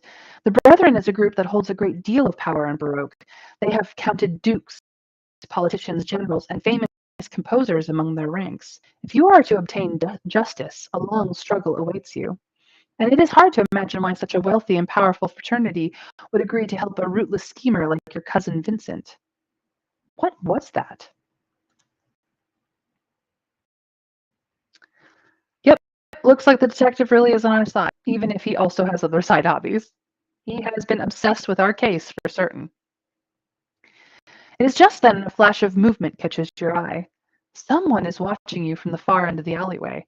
It is a little street urchin, her frame emaciated by years of starvation and deprivation. Her eyes are wide with terror as she looks at you, unmasked as you are. When she speaks, you realize that it is not just your scarred face that shocks her. You, you're dead! I saw! Her hands go to her mouth. You want it back! You came back for it! Oh no! With that, she has taken her to her heels and is running for the shelter of the circus crowds. You are right behind her. From her words, the girl must have found your body here more than a year ago, and it seems as though she took something from it, something that might provide a clue. Stop her, Ruckus, you shout. Ruckus makes a grab for her, but the nimble urchin slides between the detective's legs and continues on. You and the detective race after her. Ruckus is soon lost in the crowds and confusion, and you carry on alone. You hear cries of horror and alarm at the sight of your appearance as you push your way through the crowd, but you have no time to conceal your face once again. The urchin girl threw a display of fire jugglers, knocking their carefully choreographed performance into disarray and sending the flaming brands spinning dangerously out of control. You charge after her, just in time to see her disappearing down the mouth of another alleyway. You follow behind with dogged determination, almost getting enough ground to reach out and touch her when you trip over something on the ground in front of you and are sent sprawling. The bundle at your feet. Springing back up, you are about to resume the chase when you glance at the bundle over which you tripped. You stop and examine it more closely. It's a corpse. The corpse of a tall, thin individual, much muffled up in a long coat with a slouch hat pulled down over the eyes. You push the brim of the hat up. You see a long, wedge-faced shape with bulbous eyes on either side, a face from a nightmare, a face you first saw on awakening from uneasy dreams in an attic of the Theater 2 weeks ago. Mr. Merritt, proprietor of the Grand Theater, lies dead at your feet. His body has been stabbed repeatedly, the delicate joints of his elongated midsection crushed and shattered, a black-green ichor leaking from the fury of the attack, the choice of a knife as the weapon, and the location leave little doubt. This is the work of the White Devil, the murderer who stalks Baroque, killing for no clear reason. He must have chosen the old impresario at random, as he does all his victims. But what was Mr. Merritt doing here? Actually, I have an that. You will most likely never know for sure what brought the reclusive Mr. Merritt from his rooms at the Grand Theater to his death here, but knowing what you do about his origins, you can hazard a guess. You noticed a sign advertising Grota the Insect Lady. Lonely Mr. Merritt never quite gave up his hopeless desire to meet others of his kind, must have heard stories of her on the surface and come down here to meet her. But unfortunately for him, he chose a night during which the White Devil was hunting in the depths. Mr. Merritt, shy and all too conscious of his odd appearance, would naturally have kept to the shadows and avoided the most crowded and well-lit areas of the circus. That would have made him easy prey for the White Devil. Murder! Murder! Back, Dragon. Glad you're on a break. Hope that you've made progress. Unfortunately, our good host at the theater has been murdered, and we are now falsely accused of said murder, even though it wasn't us who did it. You look up from the butchered corpse. A crowd has gathered at the mouth of the alleyway, and they are staring at you in horrified fascination. It's them! It's the White Devil! Don't let them get away! Others have gone around to block the far exit to the alley, and now both groups are advancing you. A shaft of light from the circus's fairy lanterns catches your face, and the people gasp in horror. Monster! Hideous! They are still fearful to come too close, but they are clearly working themselves up to rush you. How will we deal with the situation? Do we prepare to defend ourselves? Do we try to persuade them of our innocence? Or do we call for the detective to come and calm the situation down? 1, 2, or 3. Defense, persuade, or detective? Help! Detective, help! Trav says 3. Anyone else want to weigh in?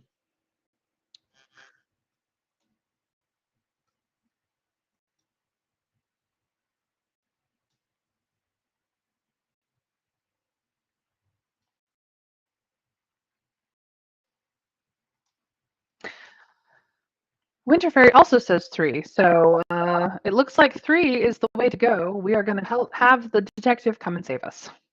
Ruckus! You search the crowd for Ruckus, eventually finding him at the back, trying to push his way through to get to you. You point him out. That man is an officer of the law. He'll vouch. Ruckus nods emphatically. This person is known to me and would not do this. There has been a misunderstanding. Convinced by the certainty in Ruckus's voice, the crowd calms down. Look, Ruckus says suddenly. He points to the ground by the body. There are bloodstains on one of Mr. Merritt's claw-like appendages, and a thin trail of blood, barely visible in the darkness, leading away from the body. It appears that Mr. Merritt managed to injure his attacker before he was murdered. It is clear now that you could not have been that attacker, since the trail leads away from the White Devil is injured. There is a chance of hunting them down before they manage to leave level 3 and disappear into the smoke and darkness of Oubliette. Ruckus quickly takes charge of the situation. He sends some people to shut down the gates in and out of the area. If they can get there in time, there's a chance of trapping the White Devil here. He sends a boy running to fetch police constables, and then he orders search parties to start combing the area block to try and flush the killer out. Ruckus is in his element now. He is stern and implacable, inspiring immediate respect among those he talks to. The police are by no means popular in Oubliette, but the force of Ruckus's personality overcomes suspicion and hostility. What do we wish to do? Do we join the search, curious to know who the killer is? Do we join the search because justice must be done? Do we join the search to avenge Mr. Merritt? Or do we search for the urchin who fled from us earlier because she knows something about our death? Or rather, our being found, our corpse being found. So, 1, 2, 3, or 4.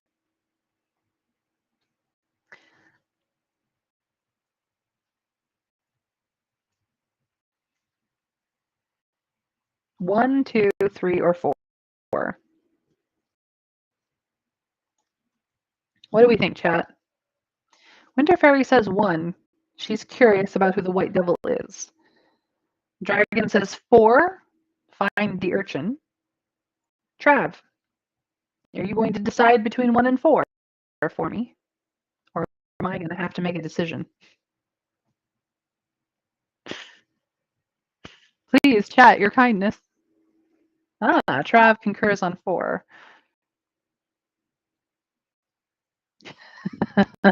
Rockets clearly has things in hand. Sure, nice to help out because we like the guy, but we can't do anything useful there. But the urchin, I mean, you got a point there, Trav. And is the White Devil Ace Ventura? I mean, Ace Ventura is a White Devil. I don't know if he's specifically this one, though. Wrong era, I think. But yes. We're going to go look for the urchin, however. We need to find her. You wait while the search parties organize themselves and set off, calling and shouting to one another excitedly. You wait until the district quiets down, except for its ever-present clanking and whirring of machinery. At last, you see what you were waiting for. A small shape detaches itself from the shadows of a nearby alcove and scurries off towards the steps. One quick stride puts you behind it, and you reach out, seizing the fleeing urchin by the scruff of the neck. She squeaks in terror.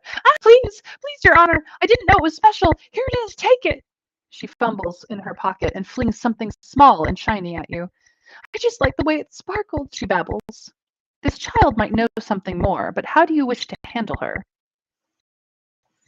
Do we speak gently and soothingly to her? Do we speak harshly and roughly to her? Do we try to make her laugh, or do we offer her money? I don't even know if we have any money, but we could try. 1, 2, 3, or 4. Gentle, harsh, laugh, money. Those are the key words. You tell me, what do we do?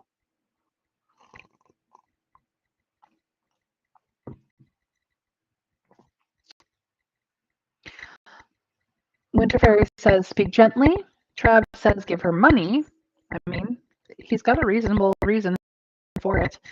She is an urchin, after all. Dragon, you want to weigh in?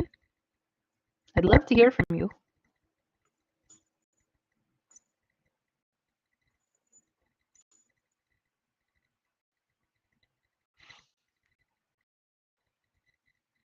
One is also good. I think speaking actually or trying to do us any good in this situation. But I actually think, 1 or 4 is fine.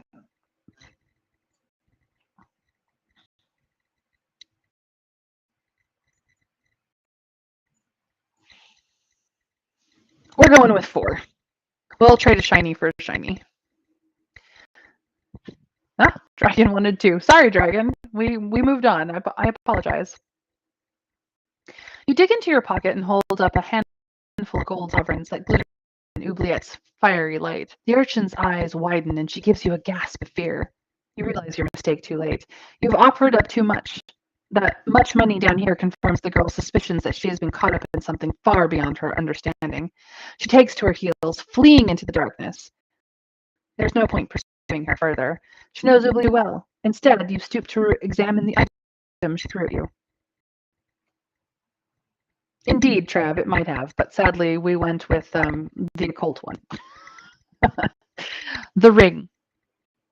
It is a silver ring with a moonstone signet inset. The design of it is a black wolf racing across a white landscape.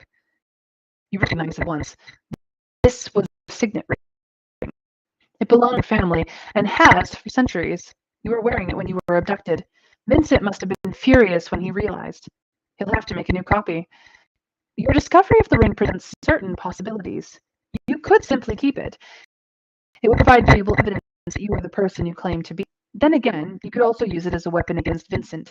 By forging any number of documents and stamping them with the De Winter signet, you could throw his business empire into disarray, buying worthless stock, rerouting his ships, alienating his business partners. The ring would become worthless as evidence, but serious damage could be done to Vincent's interests where he has a new signet made. One other possibility exists. This ring is at once the symbol of everything you went through and everything that Vincent put you through, and he wears an exact copy on his finger whenever he is at present. You could melt down the signet ring, then attempt to use sympathetic magic to make Vincent's own white hot as well, fusing it to his flesh and causing him agonizing pain.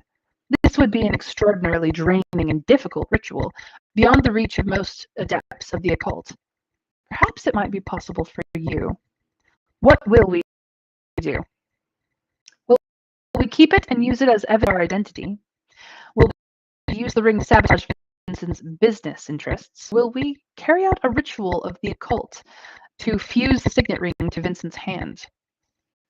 Looks like Trav wants to be an occultist because, well, that's what we're good at. Like, literally, that's all we're good at. We came for the cult shit, and we are doing it.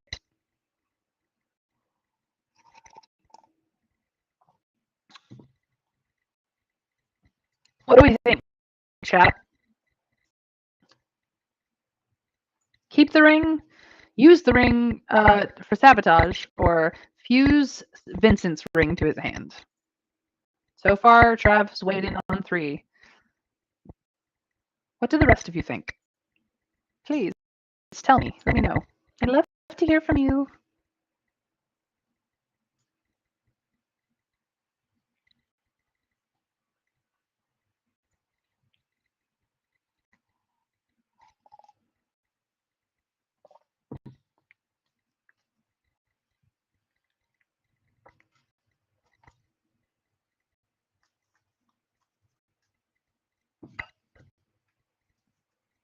Well, it looks like the 3s have it.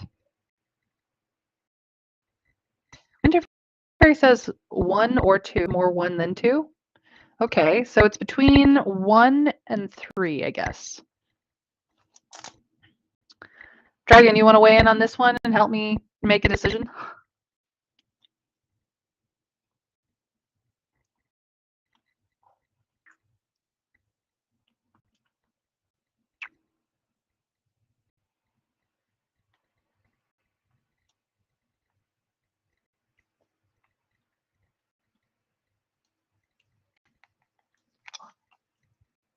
Don't you even worry about it. I'm just as bad as Fairy.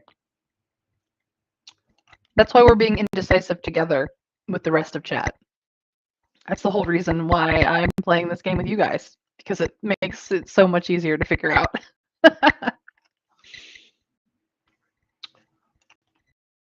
Well, it's been left up to me. I am going to carry out the ritual. We've gone all in on the occult, and we're just going to be bad about it. You take the ring over to a nearby unattended crucible and begin the ritual. You know, because that just happened to be nearby. You speak words of power and unearth.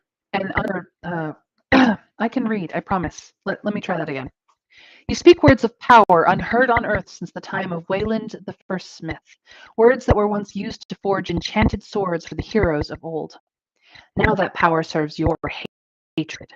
What you're doing, using simple magic to reach across oceans and continents, should be impossible. But your will, built upon foundations of strange occult lore, is strong. As the ring sizzles and begins to melt, you throw your head back and chant ever more loudly, visualizing Vincent's face, channeling all your hatred. At the moment of consummation, as the ring turns to liquid in the crucible, you feel Vincent's shock and pain as the ring on his finger suddenly heats up and turns molten, fusing to the flesh of his fingers. The connection only lasts a moment, but you feel enough to know that you have permanently maimed Vincent and deprived him of the use of his left hand. He'll have to wear a glove now to cover the unpleasant sight of his hand, tarnished silver fused to blackened bone. It is small recompense for what his allies did to your face and body, but it is a start. Back to the surface we go. Your business in Oubliette complete, you climb up the Oubliette steps. Raucus is waiting for you at the top, standing in the portico, looking out over the mist-shrouded city. The air is blessedly cool and fresh up here. It is morning. You must have spent the entire night down in the warrens of Oubliette. I'll never get to that place, he says, indicating the stairs you have just climbed.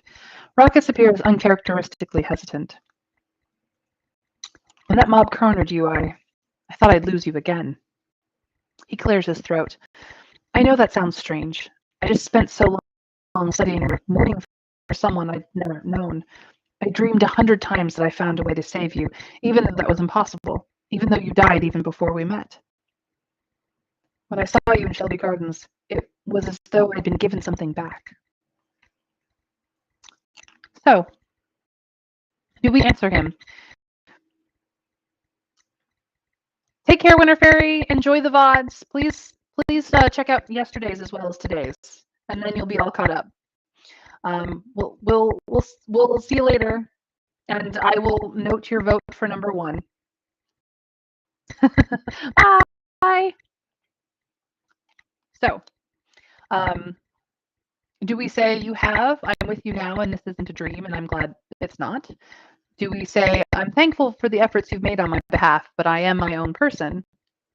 Or do we say, you seem to have been obsessed with me. I find the idea of featuring in your dreams alarming. We already have a vote for number 1. Actually, we have 2 votes for number 1.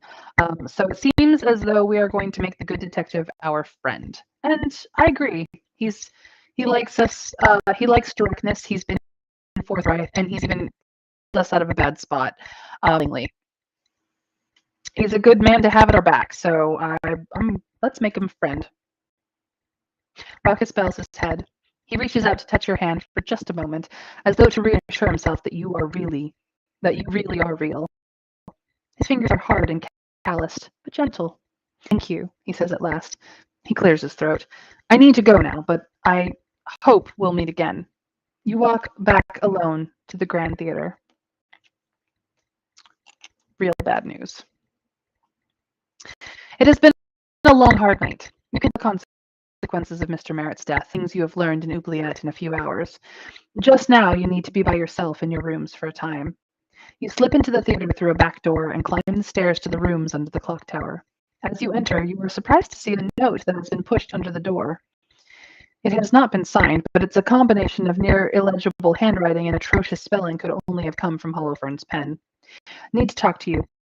Did some tests. Bad news. Problem with the H procedure. You're dying. Uh-oh. And that is the end of the chapter. So we have managed to get through 2 chapters today, and we will leave today on chapter 5, Timor Mortis Conturbat Me, which is Latin, though I do not know for what.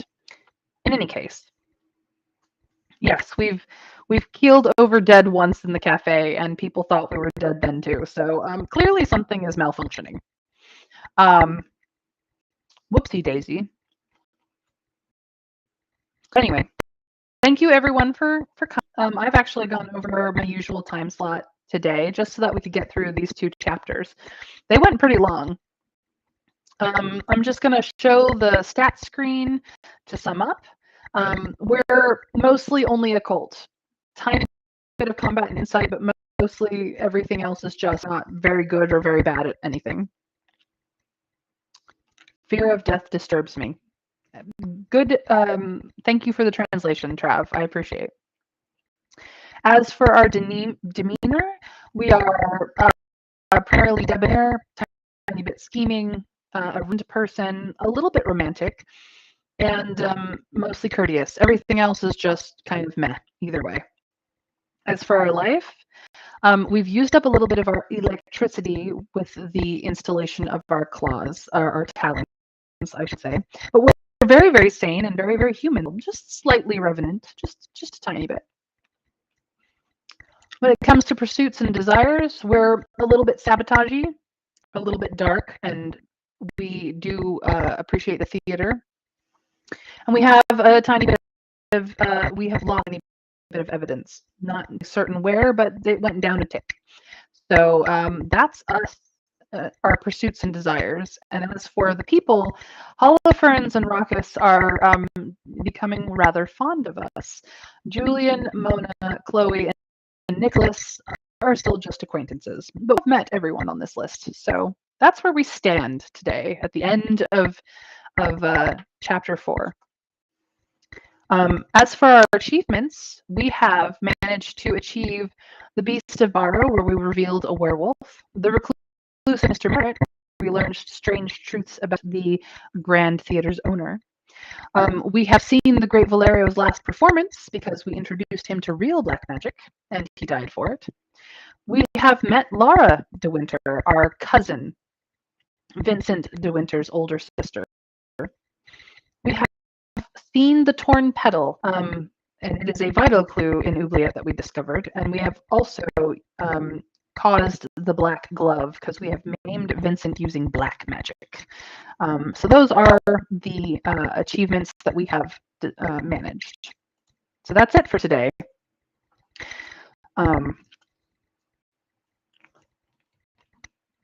I agree, Trav. We did the occult thing. We should have become more occulty, but sadly, that is not how that worked. I don't know why. It apparently had other effects. In any case, thank you all for coming. I appreciate you being here and following along on our story. If you were completely confused through the last 2 chapters, feel free to hit up the VODs on Twitch. We started the Mysteries of Baroque on Monday. Yesterday's VOD will have the first 2 chapters. Today's VOD will have chapters 3 and 4 in full. And tomorrow we return at 1 p.m. Eastern US time to start with chapter 5 and hopefully get through 2 more. I hope that everyone will come and visit again and enjoy the story as we continue to make choices together. So again, take care. See you all tomorrow at 1 and